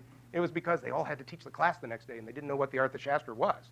Really, it was. The first time we ever taught this, everyone was like, what the heck are we talking about? So they came to the lecture. So I gave them the answers, and then I started the tradition. But at the end of the lecture, I remember sitting back there about where the gentleman in the white shirt is, was the Indian brigadier in that year's class. And at the end of the lecture, one of his seminar mates said, so, I won't say his name, let's say his name. Yeah, actually, this is one thing I forgot to mention about the US Army War College. Actually, people from all the ally countries of USA can actually also come and learn and earn a degree in US Army War College. Name was Vijay. So Vijay. Now an Indian brigadier was also studying in US Army War College. That's the story he's telling. Was the Indian brigadier in that year's class.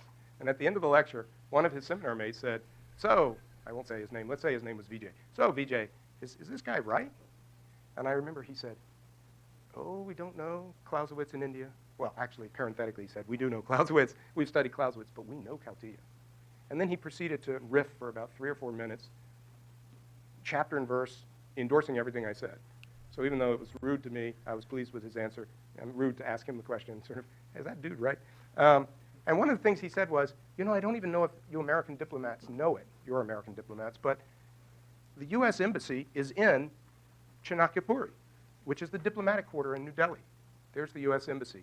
It's on Chandragupta Street, okay? Over here is Kautilya Street. And the quarter, or the section of the city, is known as Chanakyapuri. So, yeah, we know about Chanakya Kautilya.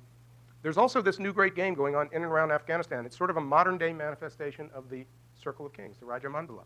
All that alphabet soup there is the Pakistani, the Indian, the Iranian, the Chinese, the Russian, the Saudi Arabian, and the United States intelligence agencies, all engaged in silent war, in a Kautilyan sense, right, silent war, covert action in and around Afghanistan.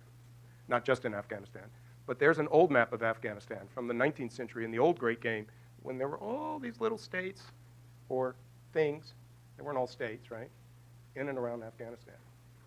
I leave you this to think about because you're also going to study about geopolitics, that maps are not permanent, right? So even as we talk about getting out of Afghanistan, I came here as an Afghan specialist. We've been talking about getting out of there for a long time now, but we're still talking about it. But even as we talk about it, it's not clear to me that that's what the map of the subcontinent or Central Asia is going to look like, say, in 50 or 70 years' time. Okay, guys, it's important what you just said. In 50 or 70 years, the map of that region is not going to look the same. And then finally, I leave you with a couple of quotes from the Arthashastra that you won't read, I don't think. And I appreciate your attention. I've tried to give you the full theory as Okay, he's not going to read them out. We will read them out on our own. Some quotes from Chanakya. Let not a single day pass without your learning a verse, half a verse, or a fourth of it. अरे ये चाणक्य का quote है क्या? Or even one letter of it, not without attending to charity, study, and other pious activity. What a beautiful quote. Thoughts for this quote is seriously from Chanakya. अरे और क्या क्या सीखना बाकी है भाई. Let not a single day pass without your learning a verse, a half a verse, or a fourth of it, or even one letter of it, not without attending to charity, study, and other pious activity. The life of an uneducated man is as useless as the tail of a dog, which neither covers its rear end nor protects it from the bites of insects. Fuck. ये किसको troll कर रहा है? Shit. I can do anyway in 45 minutes or so. If we've got time, I'll take a question or two. If we don't, What we'll a do great half today. quote. Thank you very much. Two great quotes. Okay. What a great teacher. It's clear that he loves the subject. He loves the Arthashastra. He was speaking from a place of total love and respect for the subject, not just ke padhana hai padha diya chalo. He was not even exoticizing it. He has internalized those ideas and was teaching from such a mentality. Such a beautiful thing. Now we will check out S. Jaishankar's sort of a book review discussion with Smita Prakash.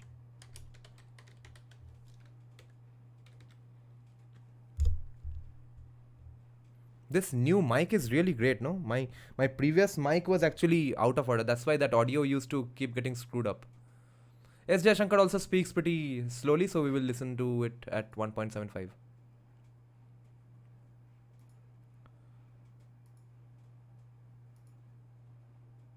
देखते हैं पहले. Thank you, sir, for speaking with ANI. Wish you a very happy new year. Same to you and to all your viewers. And congratulations for the book, Why Bharat Matters.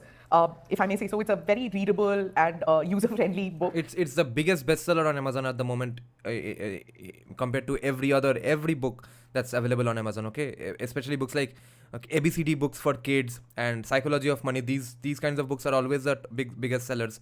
S. Jaishankar's book is above all of these books at the moment. Okay. As somebody who's done reporting on foreign policy, many incidents that you mention in the book, one is seen at close quarters. And you being a practitioner of foreign policy, as a diplomat, as a politician now, you've seen it at very close quarters.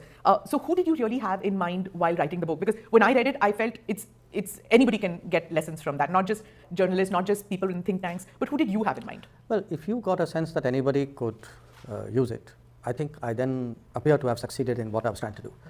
Because, I mean, if you look at the last decade, there have been enormous changes. There have been enormous changes in the country, but especially in foreign policy, with which I have personally been involved. You know.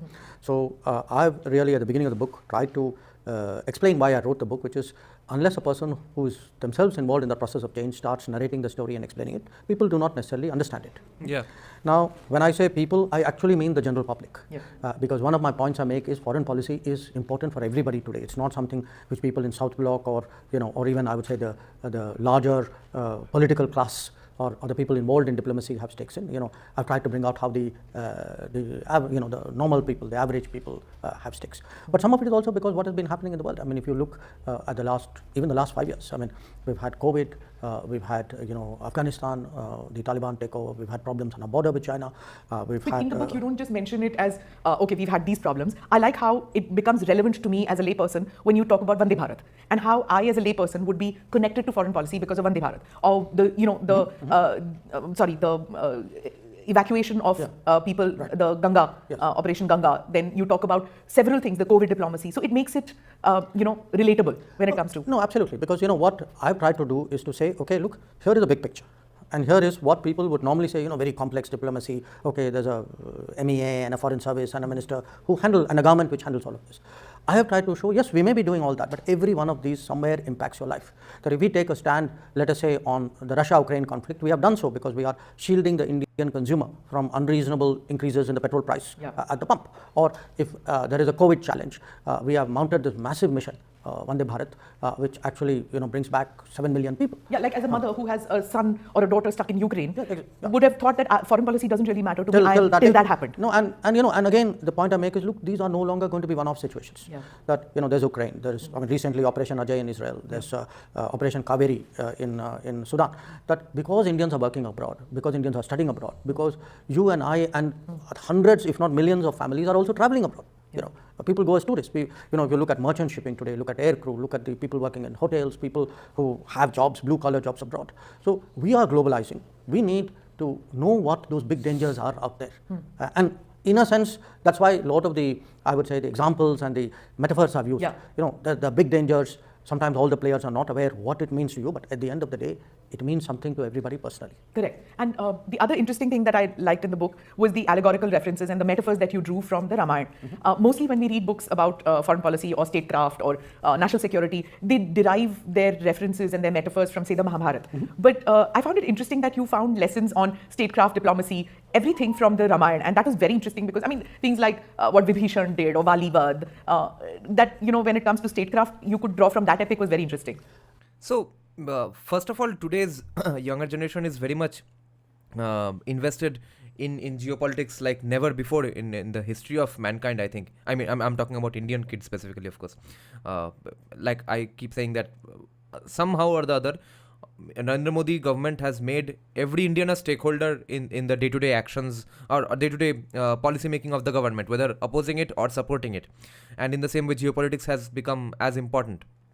And so check out how at least Smita Prakash has found out that S. Jaishankar's this new book seems to be steeped in Hindu epistemology. That is very important. All these needs to be argued from the perspective of Hindu epistemology. And that's what S. Jaishankar has done, it seems. Why Ramayana? Well, there's both a logic and an incident. Okay. The incident actually was when I was preoccupied writing the book.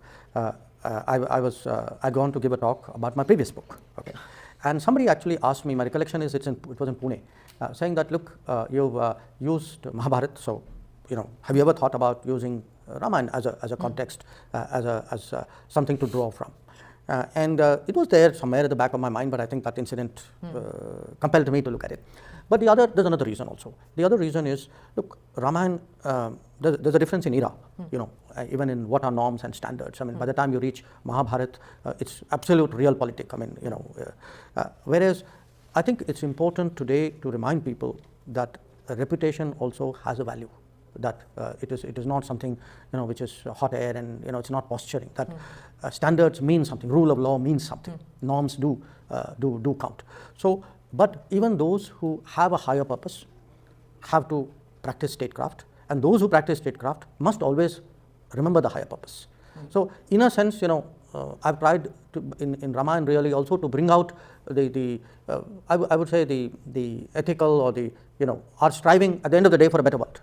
Not that we win any which way and take what we get. In the book, while reading the book, it's a bit confusing. Am I reading a book written by an academician? Am I reading a book written by a diplomat turned politician? Or am I reading a book written by a politician turned academic once again? It's like I can't figure out. Like, when you read a book, you want to know what the author is, who the author is, why is he looking at this prism. So what are you writing as? I think a mixture of all of them. The diplomat in me has in a sense, you can say, the domain knowledge and the experience which I talk about. The politician in me feels the need to communicate that to as we said, to the everyday world, to the normal, to the Samanya Nagarik, you can say. And in a sense, look, if there are perhaps two sagas, two stories, all of us have grown up with, this is really the Ramayana and Mahabharata, and we often use so much of the metaphors and the situations and the comparisons in our normal life. If I were to talk to you chatting, I may bring up some reference there. So why I use that was also to remind people, look, we are a multiple sort of millennia old civilization. When we discuss the world, can we think about doing it on our terms and in our in our framework, in our construct? So there was that part of it also, that for me to think of the world, as you can see, what I've tried to do is to take a particular theme and to try to give it a Ramayana type relevance. So say, for example, I've used the coalition building, how Lord Ram very carefully constructs a coalition and what it takes to construct a coalition. It doesn't happen by itself. Or even in diplomacy. You've heard me say before that the two preeminent examples of diplomats are, Hanuman and Shri Krishna. But there are others, Angad, for example, or even his mother Tara. These are people who, in very difficult situations, practice their diplomatic skills. So I like the Vibhishan part too. The Vibhishan part. That was very interesting, and I wanted you to expound on that. I wanted more details because many times we think of Vibhishan as, traitor from one aspect, but you said that there's more to it. Well, there are two angles from which I've approached Vibhishan. One, of course, that Vibhishan itself, in a sense, is a person torn between a commitment to the right, to dharma on one side, and the fact that he's from Lanka and he's Ravan's brother. So that's the dilemma that he has. But I've also tried to put the other side. We always think of, when you say Vibhishan, what is he? But think of what must have been passing through Ram's mind when Vibhishan turns up. So is it ethically or morally right what he did? And then you bring it to, I don't want to be a spoiler and explain how you bring that with today's India, but it is interesting how you draw the parallel out there. One is the ethical, moral, but there's also this, there's a question, is Lord Rama, isn't he being smart? Yeah. That he's actually judged him well, partly because of Hanuman. Hanuman has given him the inputs. This allows him to make a judgment about Vibhishan, which actually is not shared by those around him. They are very suspicious of him. Yeah. Whereas he realizes the value of what it means to have someone like this on his side. And also for the general good of the people. You keep saying that it's not just being moralistic in isolation, that one sees the stories from Ramayana. Everything is associated with the good of the people in mind. And I like how you bring the parallels. Well, in today's political parlance, I would say delivery on the ground. So, if you are doing... Or as Chanakya would say, yogakshema. Something, and that doing something means effective delivery for the population. Tell me what can be nobler than delivering good to people and changing their lives for the better. I have to ask you about the title. It's Why Bharat Matters. Bharat and India interchangeably, and you come to the title of the book in the very last chapter. Yes. So usually, again, like I said, that many presumptions that one has while picking up a book written by a minister, you overturn many of that in this book. And one is that you tell us only in the last chapter why Bharat matters. Well, again, I want people to read the other 10 chapters before getting there. But look, there's a very active debate right now. I think in many ways, obviously, people use that debate for their own narrow purposes. The fact is, to me, the term Bharat has a certain, not just a cultural, civilizational connotation, but also one of a certain confidence and identity and, and at what terms how you perceive yourself, and because that is my business, what are the terms you're offering to the world. So I don't, this is not, to me, something which is a narrow political debate, or I would even say in that sense a historical cultural debate. It is a mindset, and the point I make is that if we are actually preparing seriously for the Amrit Kal, next 25 years, if we are talking of a Viksit Bharat, a developed Bharat, that can only happen if you are an Atmanirbhar Bharat. In 2024, we complete 10 years of Prime Minister Modi being in office. You've been Ambassador, Foreign Secretary, EAM during this tenure. Where do you see the pivot happen in Indian foreign policy, and what were the challenges when you took over as Foreign Secretary, as EAM? What are the goals that were given to you when you took? Again, I have tried to bring that out in the book in an account of what I have put as a decade of transformation. But you've not talked about it personally. That's what, it's not a memoir. That's No, it's not a memoir. Yeah, It's not a memoir. I mean, you can't write a memoir when you are still holding a job, you know. I've tried, you know, I tried to be very objective. There's a guy called Ibram Kendi, a very, very far left black rights activist. His first book was a memoir. About it. You know, in a way, I'm a participant, but I'm also a person trying to deliberately take myself out and look at it. Several prisms going on there. I would say it was not so much that there was a turning point. I mean, unless, and you can call 2014 as a turning point. Once, you know, Modi comes in 2014 and really weighs the foreign policy, which now he's taken charge of. That's essentially the chapter which I described, where you can see, you know, he feels the need for a new construct. That one where the neighborhood, very generous, non-reciprocal policy towards the neighborhood, which brings the neighborhood in closer. Two, the fact that we have an extended zone. The mandalas that you talk about. Yes, the Southeast Asia, Indian Ocean, the Gulf, Central Asia. Now, we had made some progress definitely in Southeast Asia. But if you look, for example, at the Gulf, I mean, it was amazing. I mean, this is a region so near us, so many Indians living there, so much oil imported from there, yet politically very, very neglected. I mean, a country like UAE, for example, had not had a prime ministerial visit from before Modi went there from the time of Indira Gandhi. And then you will look at the Indian Ocean. You know, again, we were dealing with it like, you know, this piecemeal. island, that island. Yes, piecemeal. I mean, there wasn't a single integrated construct. And again, in the case of Central Asia, that intensity of connection was not there. Then the ability really to engage multiple, the major powers. Engage not in the sense of, oh, keep us out of your problems. Because that's a kind of like, I don't want to get caught in the big debates of the day. That's not what we are saying. We are saying, yes, we have stakes in the big debates of the day. I will take my call, but there's no exclusivity in any of my relationships. I reserve the right to deal with each one of you as per my national interest. And also preparing for a larger footprint, you know, global footprint. Then the entire approach to the diaspora has undergone a change. Absolutely. From 2014 onwards, they were suddenly in center focus, and they remain so, because initially it seemed as if there were many articles which came up, and articles which said that this is just the start. You know, as soon as Mr. Modi gets grip of the foreign policy, he's going to ignore the diaspora and get on with the leaders, but that's not happened. Well, I think, as has been the case for the last 10 years, a lot of people who've been writing about it really have no idea what is happening. What to expect, at least nobody knows. Yes. So maybe, but This line is very important, guys. This is also something that Ankit Shah goes on saying repeatedly, that people who are talking about geopolitics as a profession, since they have been educated based on frameworks and lenses and premises that are kind of becoming irrelevant today, therefore their observations, analysis, predictions are all wrong. They're not getting what this government is doing, and that is exactly what Jaishankar seems to be alluding to. And get on with the leaders, but that's not happened. Well, I think, as has been the case for the last 10 years, a lot of people who've been writing about it really have no idea what is happening. What to expect, at least nobody knows. Yes. So maybe by writing this book, I may be doing everybody a service, at least by demystifying, you know, saying, okay, here is a logic, here is a narrative. Yeah. Why don't? I'm sure those who are open-minded enough to want to learn would probably find some. I'm curious benefit. now. But the other part is also, if you look at the big global issues of the day, you know, that say, for example, climate change. You know, we were perceived as one of the countries holding back.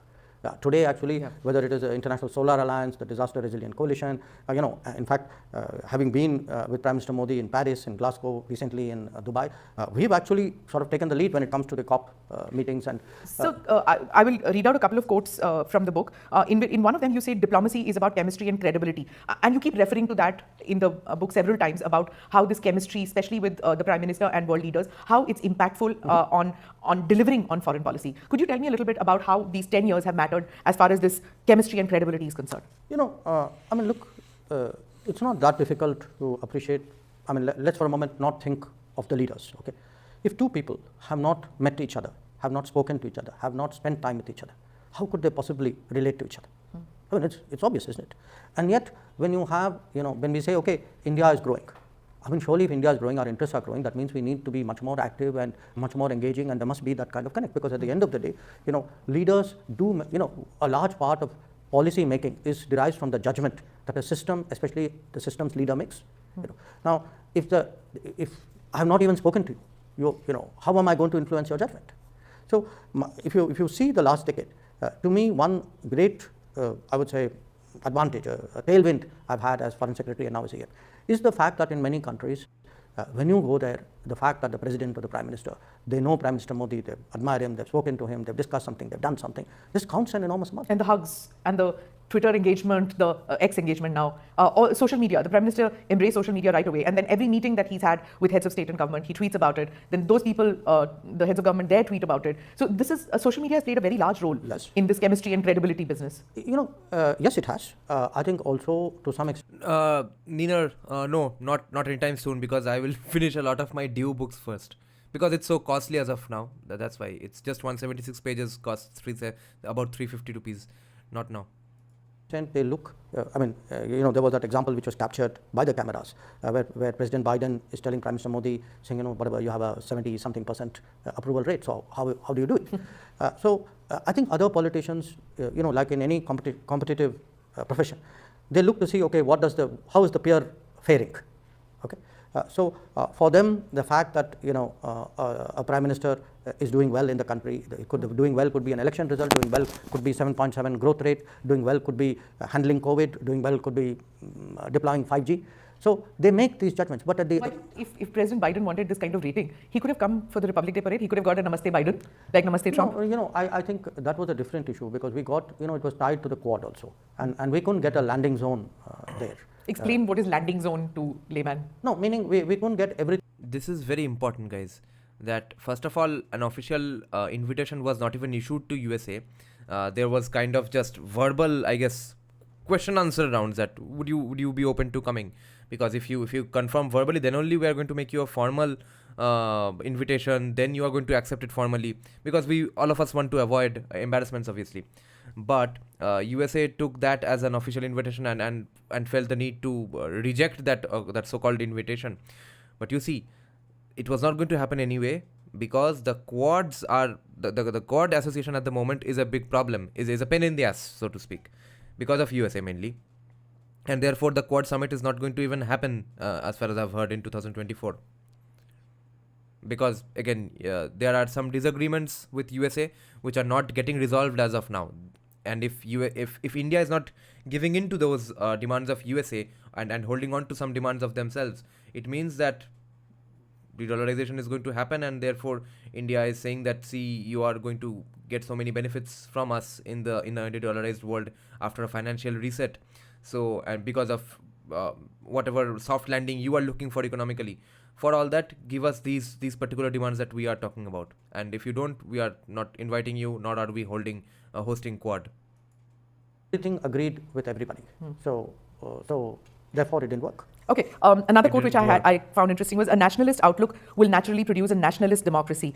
Now, is it something that, and you also say that it's something that the world will get used to. Now, this is something that many people have written about, those who have seen Indian foreign policy evolve, that there is a kind of a muscular foreign policy now. It's a nationalist foreign policy. I would say confident, not muscular. Okay, confident, your choice of word.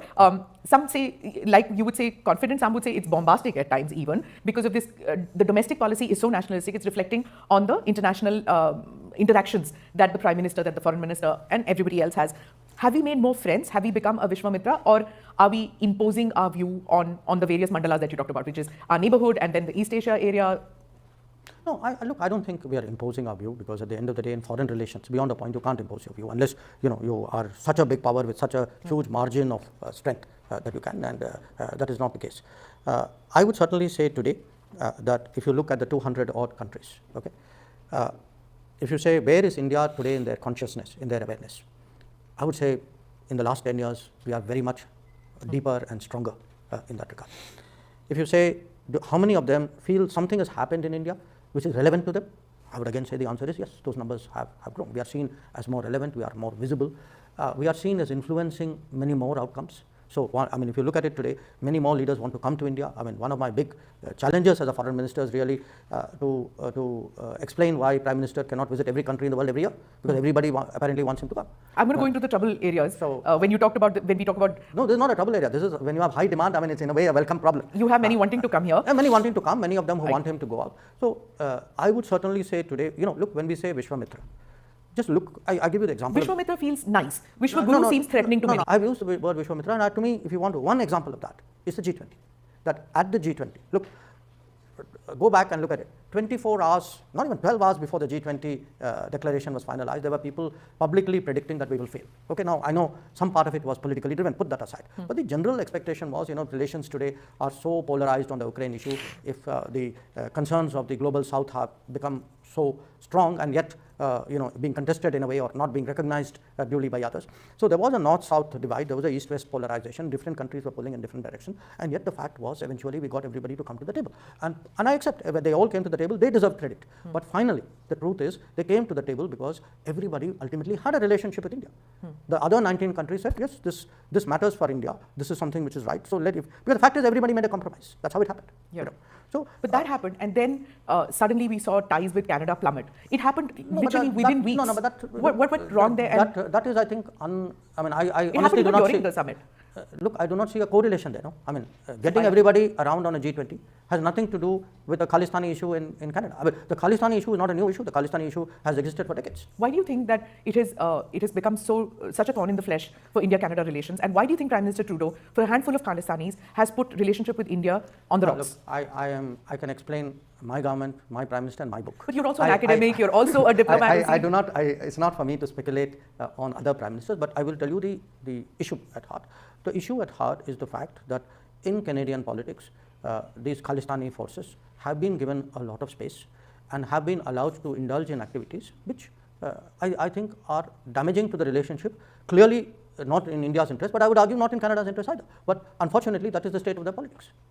How do you see the allegations that Canada makes on India with regard to deaths which have taken place, unexplained deaths which they call, and the investigations they are doing, and compare it with what the Americans and how they are reacting? Smita, I've spoken about this before. It is not obviously a subject relating to my book, and we are not here to do a press conference. Right. I've been quite clear on this, that if somebody gives us something to investigate, we'll look at it. Right. I will move on to, in your book you talk... Yes, let's stay with the book. In the book, you talk about legacy building also, and about how everything that has happened in the Modi era has worked towards a goal. In 2024, will India and China bury the hatchet? Because there is in one part you talk about relationship Important with France and how it has gone forward. You talk about relationship with Japan. These two stand out clearly in the Modi era, having taken an upward trajectory. The two which don't take an upward trajectory, one is China, and the other one is of course Pakistan. Pakistan barely makes any mention in your book, but China. So will steps be taken in 2024 to bury the hatchet? See, I cannot answer that because obviously, as they say, it takes two hands to clap. But I pose the issue, and I pose the issue in this manner, that if you look at the last 75 plus years of our foreign policy, we've had a strain of realism about China, and we have had a strain of, I can say, you can call it idealism, romanticism, non-realism, you can say. And it begins right from in a sense, from day one. I mean, where there is a very sharp difference of opinion how to respond to China between Nehru and Sardar Patel. I'm giving a certain attitude here. So I would say the Modi government has been very much more in conformity with the strain of realism which originated from Sardar Patel. And you mentioned the romanticism of... And again, we were all this while discussing realism when it comes to Chanakya. So you see, Jaishankar seems to be absolutely familiar with whatever terminology and lexicon is used in international academia when it comes to Chanakya and Arthashastra. of the Nehruvian era. Yes. Now, and then you talk about no, the and I've given some yeah. examples. I mean, where even when it came, for example, to the UN Security Council seat. Now, again, it's not my case that we should have necessarily taken the seat. That's a different debate. But to say that we should first let China, China's interests should come first. That's a very it's a very peculiar statement to make. And you also write that there was no reciprocity in the years after that from China. Yeah, no. So there is a judgment here. There is first a judgment about what we should do, then there's a judgment about what we should expect. So I think today, what will happen with China? I mean, I argue for dealing with China from a basis of realism, that strain of realism which I feel extends all the way from Sardar Patel to Narendra Modi. That is the strain of realism which I feel should allow us to have a certain approach. The alternative strain, which starts from Nehru's in a sense China first policy, because he says first let China take its seat, then we will see for India. China first. So from China first policy, it ends up as Chindia policy. I know people had forgotten that horrible term, Chindia. Well, I think you should ask the inventor of the term. Yeah, it's very cringeworthy to read it today. But there you are. Yeah, you've been ambassador in China. You've met with several of your predecessors who were foreign ministers. You as a foreign minister, as an external affairs minister, how do you see the pivot that India has taken with regard to China? No, I don't think, I don't believe it's a pivot we have taken. We have tried to construct a relationship which is based, as I say, on three mutuals. And the fact is that unless there is a mutuality of that mutuality is recognized, this relationship will find it very difficult to progress. And today, part of our problem is exactly because in 2020 agreements were disregarded, and the mutuality on which this whole relationship is predicated has not been followed, that we have the situation we have. So when you ask me where would it go, I would say a lot of it would depend on what is the Chinese policy. In the book, you mention a number of places or times in our history where mind games have to be played by diplomats, by politicians when dealing with other countries. With China, did we always lose out on this mind games thing? No, I don't think we always lost out, but I would argue that at various points of time, we could have, say there was, when we talk about the parts of the past which today would be very difficult for someone to understand. The Panchsheel Agreement is another such example. So I would say that today, that's why I come back to Bharat. Yeah. That the role of confidence, the role of assurance, the fact, we are a multiple millennia civilization. All this should be in our demeanor, in our standing, and in the way in which we approach other countries. You confuse people because of this demeanor. Let me be honest with you. You were in Russia and you posted that picture, and then you were sitting with President Putin, and in the Western press there was an absolute meltdown that now Dr. Jaishankar is there, and then there's this bonhomie between President Putin and Prime Minister Modi, untrustworthy friend and ally. The Western media just doesn't know how to read you. No, if people can't read me, that means my mind games are working. Okay, but the answer is, honestly, I see no reason that people should take any, what was happening other than at face value, because we have always maintained that the Russia relationship is a very important one, very steady one. I've written about it in my book, and I said it in Moscow. I said it publicly in Moscow even before my meeting with President Putin happened, which is that we value this relationship. It's a relationship that has served India well. Look, I'm looking at it now from an Indian perspective. And that's also part of being Bharat. Part of being Bharat is you must look from the perspective of your interest, not allow other people to decide your judgment and your responses. When you write about the Quad and then the disappointment when the Quad had to take a back seat, and then it comes up again, it comes into focus when Prime Minister Modi comes in. Again, it comes into focus. So obviously when it's Quad, and then there is Russia, who are the new friends? Who are the old friends? Is everybody a friend? This Vishwamitra bit, I know you're going to come back to that. Is everybody a friend? How do you choose your friends and allies? Again, look, a country which has maximum friends and minimum adversaries is obviously one with a smart diplomacy. So why would a country restrict its friends? Why would it say, I will choose you and not choose you, unless your interests compel you to do that? I am today focusing on how do I expand my relationships? How am I more present? How am I more influential? So for me, the more friends I have, the more forums I'm a member of, the more places where I can influence, sway outcomes, is good for me. Now, it's the others who push you, this is the mind games that others play, that, they would say, if you are a democracy, you must do this, this, this. So if you should ask them, well, if that is so, please look at the mirror and tell me how you are behaving as a democracy. So everybody, after all, look, it's not like every country has its values and beliefs, but every country has its interests as well, and every country finds a balance. So when others come and tell you that you have no interest, that, you must go by what has been decided elsewhere, that's when you lack that self-confidence to say, excuse me, I think I'm going to do something else because I've looked at it very carefully and my interests have taken me in a certain direction or asked me to take a certain position. But that's exactly what has been happening post G20 in the foreign media, almost on a weekly basis. One is seeing articles that this assertive India on the world stage is happening at one level, and at the other level, it is at the cost of diplomacy, democracy sliding, or democracy indicators sliding in India. Yeah, but I've not, I made some references to that democracy narrative. Democracy narrative. That is also a mind game. That is, when I think I'm regretting using that word now. No, but seriously, just look at it this way. There are people who apparently feel more confident of their support outside India than inside India. They get support from outside India. So we have this constant barrage. We've had this from 2014. It increased after 2019. I'm sure it will become very shrill as we lead up to the summer of 2024. Who will constantly come at you and say you are less of a democracy. They'll pick what they believe are flaws or failings that we have. Again, we must have the confidence to judge it. I'm not saying we're perfect. I'm not saying we don't have room for improvement. Everybody does. We certainly do. But I would say, please look at their motive and their agenda. They are not agenda-less, they are not motive-less. They are trying to push a certain line because they have a certain interest. So don't necessarily take what comes in the foreign media at face value. Because when you look at the kind of, shall I say, multiple standards that they practice, you are talking of the state of democracy in this country. Give me any yardstick of democracy. Are your elections fair? Is your participation growing? Are broader and broader sections involved? Are your institutions working? I would say I'm doing as well as any other democracy. Frankly, if anything, I could be passing judgments on a whole lot of other democracies. But India doesn't. We are very dignified people, and we. I want to know why is it? Jaishankar hinted at USA to a large extent here, guys. that India doesn't have its own, or the Indian government, I'm not talking about just Modi government, and even the earlier governments, there have been no statements regarding slide of democracy of other countries. You have a point. You have a point. I think part of it is because we also have a tradition where we do not make very intrusive, judgmental statements about other people's politics. That's been part of our tradition. Maybe with the passage of time, that too may change. Many things in the country are changing. We were talking about Vishwamitra and the friends, and in the book you mentioned With the passage of time, that too may change. Many things are changing in the country. that no country is irrelevant to India. What happened with Pakistan? Except You did make Pakistan. Pakistan irrelevant to India. No. I think I would not agree with that. You haven't been there?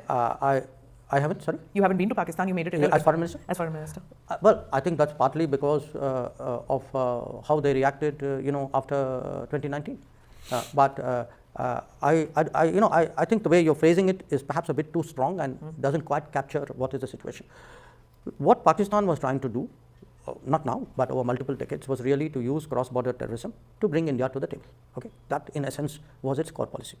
We have made that irrelevant by not playing that game. Now, it's not a case that we don't will not deal with a neighbor. After all, at the end of the day, a neighbor is a neighbor. But it is that we will not deal, on the basis of terms that they set where the practice of terrorism is deemed as legitimate and effective in order to bring it to the table. Talking about relevance and irrelevance, you do mention our neighbors. You talk about Sri Lanka in the book. And is there a new challenge now that we have in Maldives with the new regime taking a pivot against India towards China? The new regime has. Yes, SG. Actually, I saw the Zihan video because Ankit Shah himself shared it and wrote some counters to it. So it's the latest one, of course. But the problem I found in that video is that he was just making claims and saying that this is happening, this will happen. There was no framework of thinking. So I'm not saying that just because Ankit Shah is giving a framework, that means his things will be true, will come true. But and Zihan's in fact predictions might come true. But unless there's a framework, I as an outsider who's taking a scholarly approach to this, I can't learn anything from that approach. That's the same approach of Abhijit Mitra or Abhijit Chavda. Maybe they have a framework in their minds. At least when they are making videos or talking about it on podcasts, no framework is getting conveyed to me as a consumer or a listener. That's the problem I found. Has just come in. We had a brief meeting between our leaders, Prime Minister and their president. I have no special love for Ankit Shah, right? It's not personal for me. So I don't. If Zihan is saying things, I have no personal interest of hating Zihan's ideas. But I'm harping on the idea of a framework because I'll just be more specific about it. When I say frameworks, I mean very, very specific explanations of all the claims you are making and all the predictions you are making. That give me a timeline of events and therefore and based on those incidents, tell me that see, this incident led to this incident led to this, these incidents were happening collectively, that led to this, and therefore this is happening right now, and therefore based on these this will happen. That is the way Ankit Shah is approaching it, but no one else. Go on from here because my takeaway from that meeting was that there was a. Does he have detailed lectures? I couldn't find them because in his channel also I found those 10-minute, 15-minute talks where he walks around and talks about it. In those I could not find any framework. Recognition on both sides of the importance of the relationship. So we have to wait to see how that recognition plays out. Right. Coming back to your book, you talk in one of them about the three doctrines, the roads not taken. That I found very interesting. I'm sure that will be just for another book at one point of time. Patel, Masani, and Ambedkar. Patel on China, Dr. Shama Prasad Mukherjee on Pakistan, Dr. Ambedkar on China and America. Because not many people know how much he was disturbed by the manner in which our relationship with the US did not fare well in that period. And finally, Minu Masani, because Minu Masani I refer to in terms of where sometimes the practice of non-alignment could end up doing, which is you could lose your bearing. I mean, that's essentially what he's saying. Now, it's not I have again tried to be very objective. It's not my case that somebody is wrong and somebody is right.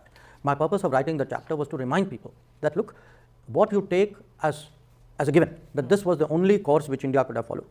May not be true. That at that time, many years ago, there were very intense debate. After all, these are your three key relationships: China, Pakistan, America.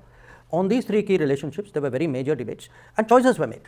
And today, after 7.5 decades, it's important we look at those choices, if only to ask ourselves and see whether there is wisdom to be gained from that. And certainly today, when you look at those three choices, those three accounts, I would suggest to you that a lot of what they had to say maybe had more merit than people thought at that time. So the students of international relations, you give like a teaser in this about the conversations and about Shama Prasad. And in that, like in one of them, which you said, as Mukherjee was to state in Parliament, India went to the Security Council on the question of aggression, not on the question of sovereignty, of accession. So this was a very interesting point. If students of foreign policy want to read about this, those who are studying it, where should one go to read about these conversations and about this? Nehru Memorial Library? No, I mean, no, now Prime no, Minister no, Sangrahalaya. now you get so much on the net. I mean, in fact, even in YouTube, a lot of this historical material is played out. I would say it is important for people to revisit. And again, look, I'm genuinely not being partisan about it. You know, I'm not. There would be decisions taken in the 50s and 60s which would have been very sound, and today we were confronted with the same situation. We may take that. Were you too trusting in that era? Are we more hard-nosed now? I think I don't know if it is trusting. I've kind of addressed that issue. I think there was an ideological bent of mind which in fact trusted some and distrusted others. So it wasn't just that you trusted everybody. You know, there were also antipathies vis-a-vis certain powers. Yeah, correct. And the US was one of them. Yes. This is the pivot that I was talking about, the number of pivots that India has taken. Another quote that which I picked up was, economic crisis ended up being a strategic correction. If you could expand on that, and how many times did that happen in the past 10 years when Modi has been Prime Minister? Okay, before he answers that, let's just address what Afin is saying. By the way, I've found a flaw in Kautilyan approach. If the king comes to rule over a land where the peoples and his identity are different, should the king surrender his identity? Then that itself is defeat. I'm saying this because I'm thinking of the future. In the future, we have demographics which are enemy of our demographics. The only way to save our people is to ensure the enemy's identity goes dodo bird. No. Because the law and order, who you are allowed to, you are not allowed to kill anybody. You are not allowed to harm anybody. Those law and order is state is servopari, state is minimum government, maximum governance. That is sacrosanct. What Chanakya was suggesting is that you don't go there and convert them and teach them your culture now. You go there, the laws which are secular laws, that you can't harm anyone for any random reason, but also Gohatya is going to be disallowed. That much is going to happen. But you don't have to immediately go and try to eliminate all of their cultures. So let's say if we are invading Iran or Pakistan, Modi should go say Eid Mubarak. Maybe join in a procession once in a while. But they will not be. But Modi won't have to convert to Islam for that. Nor will they be allowed to call Modi a kafir or kill Modi because he's a kafir. You see, there's no question of the king himself getting rid of his identity in order to have respect for the other person's identity. My recollection is I refer here to how we reached out to the ASEAN, and then how that became a policy beyond that, you know. And today, in a way, all of that has led to the Indo-Pacific. So if you remember at that time, we had a balance of payments crisis, 91-92. From that, the decision was made to liberalize the economy, undertake reforms, and look for different, more partners, different partners. And that quest, in many ways, took us to ASEAN. And the relationship in that 1990s grew very, very strongly. And what it did was it really became then the base to go beyond the ASEAN, to Japan, to Korea, economically, to China, to recently much more, particularly after Modi has come to Australia. So my point was the trigger was an economic crisis, but if you see the consequences, it ended up as something much bigger. Now, in the big changes during the Modi period, the last 10 years, I would not say that there were necessarily economic crises which triggered. For example, he has completely transformed our relationship with the Gulf. If you look today at the quality of our relationship, the visits we have, the different facets of the relationship. Now, there was no crisis which was driving it. It was driven because he had a policy, he had a certain understanding of why this region was important, and he took the initiative. And the strategic correction with Israel also? No, if you were to expand that, no, West Asia thing? I think Israel was a much longer debate in our country. I have referred to it very, barely actually in passing. the book. Yeah. Because mine is a general description, it's not an in-depth. But Israel was also connected very much with our domestic politics. That there were very conscious judgments which were made, when in early years, that for political reasons in India, we will not really establish a full ambassadorial relationship with Israel and will keep a distance. And the fact is, after all, ask yourself, from 1948, it was only 2017 that the first Prime Minister's visit from India took place to Israel. And surely there's a reason. And that reason is a political reason. Yeah, Afin and Darth Vader, two great points. What if that culture is already destroyed because Pakistan and Afghanistan culture is not indigenous? What about then? Their identity itself is false, so I would say it is dharmic to get rid of it. And Darth Vader also seems to agree with you that it is a very idealistic position, what I was saying. If Chanakya would have been alive today, he would have suggested reconversion, Ghar Wapsi, as the only permanent solution. At his time, there were no Abrahamic cults. Yes, that is 100% true. I'm under no impression that Chanakya was talking specifically in a very, very Hindu concept. Okay, he was alive in a very Hindu world, but and those who were also not Vedic or not dharmic in a sense, like Greeks, they were also polytheists and more or less accepting of other people's cultures, and definitely of India's cultures. At least there was Hellenistic Buddhism, there was Hellenistic Vaishnavism, etc. So keeping those in mind, Chanakya was saying these things. But in terms of Afin's first point, I think any government or any diplomat or foreign policy department has to look at the world as what it is, not it wants it to be, or what it should have been, or what it was. So in that sense, in invading Pakistan won't mean mass conversion procedures from Narendra Modi's side. If it can happen, and I think Ghar Wapsi is a great thing, that should happen from the civil society. It's not the king's job to go and start conversions immediately. And that is what also used to happen back then. How did Southeast Asia become so staunchly Hindu and Buddhist in the first place? Because our Brahmins did go there. The king did not go there and say that, hey, listen to our Brahmins or we'll fuck you up. That's not how it happened. They were having their own economic visions, trade exchange chal raha hai, economy is flourishing, governance is going on, but there are people going on spreading these ideas. From the civil society aspect, it should be taken, that responsibility should be taken up, not from Narendra Modi's side. Nina is saying when it comes to Islamic areas, we should stress on their non-Islamic part of their identity, like its language or regional identity, so it is separated from Ummah at least. Yeah. In today's context, of course, that is the way to go, but it has to come from the civil society. Many times it's said that domestic policy has influenced the Modi government's foreign policy. But by reading this book, influenced every government's foreign policy. Exactly. It was not less in the earlier era, including in the Nehru era. Yeah. So that's what I wanted to come to. That can you give us one or two instances where you feel, one you've just told us about, and because you've worked with the Indira Gandhi government, the Rajiv Gandhi government, and subsequently Dr. Manmohan Singh and the others, did you find that this domestic policy influencing foreign policy is something which is a continuous strain, or was it enhanced more during the Modi era? I would say it's a mix. There are certain interests and certain, I would say, preferences which you can say come more from a broad national thinking, which are less susceptible to change. Governments come and governments go, but they don't change that much. But there will be some where they reflect very much the viewpoint of the political regime in power. And not necessarily the political party, but it could be the political party, it could be the regime, it could be an individual, it could be a group. Okay. I give you examples. To me, the improvement in relations with Israel very clearly reflects the fact that the BJP is in power. I don't think that the changes we have seen in the last 10 years, would have happened if some other party was in power other than the BJP. That's one example. At the same time, I would say the attitude we took towards China in the 1950s, the manner in which we supported them on a range of issues, and I've referred to that in Roads Not Taken, and also in the China chapter. It would not have happened had the Congress party not been in power and had Prime Minister Nehru not been the foreign minister and the Prime Minister. I think it was very much his personal proclivity. The same, in a sense, I would say about taking Kashmir to the UN, that it was something very much which was Prime Minister Nehru's personal push, which took that issue to the UN.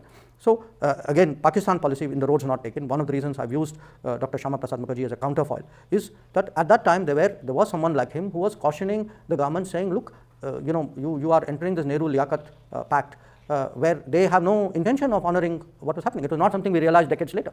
As you are signing the pact, a minister of the cabinet is telling you, saying, look, don't do this. And Ambedkar on the Nation First, which you talk about in the book also. So I would say, I think there is a lot, as I said, there's a lot that is national, but there is a lot that is political. In the book you talk, and I'm quoting again. Okay, before he starts his next point, Afin here makes a good point that, no, this is wrong. It is the king's duty to maintain the overall chhata, umbrella.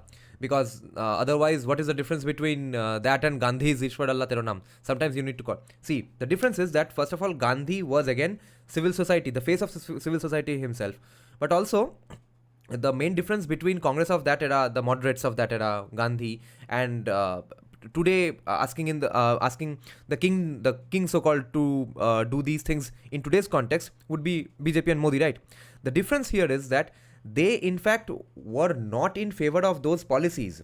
Here we are talking about, yes, we are all in agreement that this should be done, but who should do it and when should it be done? There we have a disagreement. But in that era, 40s and 50s, Congress was actively against these things happening in the first place, right? So therefore you can't use them as an analogy here. Next comment is that the issue is Christians have already done that and they have answered what was pagan was only improved by adding Christianity to it. You will fall in the same trap. They'll use Pashtun. They will Pashtun Wali, but Islam improved it and Hinduism was holding it back. Christians have already made these apologies in the second and in the 3rd and 4th century AD. The surge in India's self-confidence, and you talk about aspirational India, refer to this several times. What has been your feedback in the past 10 years of the Modi government? What do people, when you interact, you go to college campuses, you meet with people, you meet with students, I've seen you interacting with the youth. What do they expect of you as a foreign minister? I think that's a good note to conclude our talk. I would say that, I find today young people really very interested in the world. Okay. Having, developed that interest, they want to talk to people who can explain it to them in not very complicated, not in jargon, not with too many complications. They have, I think, an understandable pride about their country and our and what we are as a people, and they clearly like that to be projected at the world stage. They, I think, respond favorably if they feel that people are trying to push us around and you will not be pushed around. I think they take that well. I don't think, it's not their expectation that we will be hyper, but they like the fact if you stand your ground. So to me, actually, in many ways, these interactions, of which I've done a lot in the last 5 years, they have been for me a very interesting sort of motivator, because it's like, you're getting, it's like a focus group. You're getting audience response even when you're penning your thoughts. And they in many ways are the people for whom I'm writing this book, that I'm trying to capture those multiple conversations I've had with different people, a lot of it very spontaneous, very natural. People come up to you on a plane, in an airport, in a public place. What do they say to you? Sir, aap ye kijiye, sir, aap wo kijiye. Do they do that? Not quite, but they I mean, depending on the setting, they kind of express support, or they and there is some of what you say, which is, wish humko ye karna chahiye, that there is some of that. Yeah. So while reading the book, I was trying to get hints, and I'm sure many will ask you this. Are you really going to take the plunge in 2024 and contest the Lok Sabha elections? That's a pass. I've answered all your other questions. So thank you so much, sir, for explaining, and success to this book from us. Thank you. Thank you. The amount of importance he put on Shyama Prasad Mukherjee was pretty interesting. Okay then, that's the end of our live stream today, guys. Let me check some comments and then we will go offline. And is saying we can use double standards, emphasize these other identities in Islamic areas, but in Dharmic majority emphasize on the Dharma. Do you think that can work? Yeah, I think that can work. And of course, it's not so much that I think Narendra Modi should not do those things. It's more that civil society should be pushed to doing those things, because otherwise the civil society keeps on saying that Sarkar ko kuch karna chahiye, and then they don't take up any responsibility, and their life goes waise ka waisa, and government just uses taxpayer money to create another bureaucracy for solving the problem, or have a Ghar Wapsi ministry now, and where there is again leakage, and where there's no real societal acceptance. It can't all of this can't happen just top down. Okay then, thank you for joining the live stream, guys. Good night.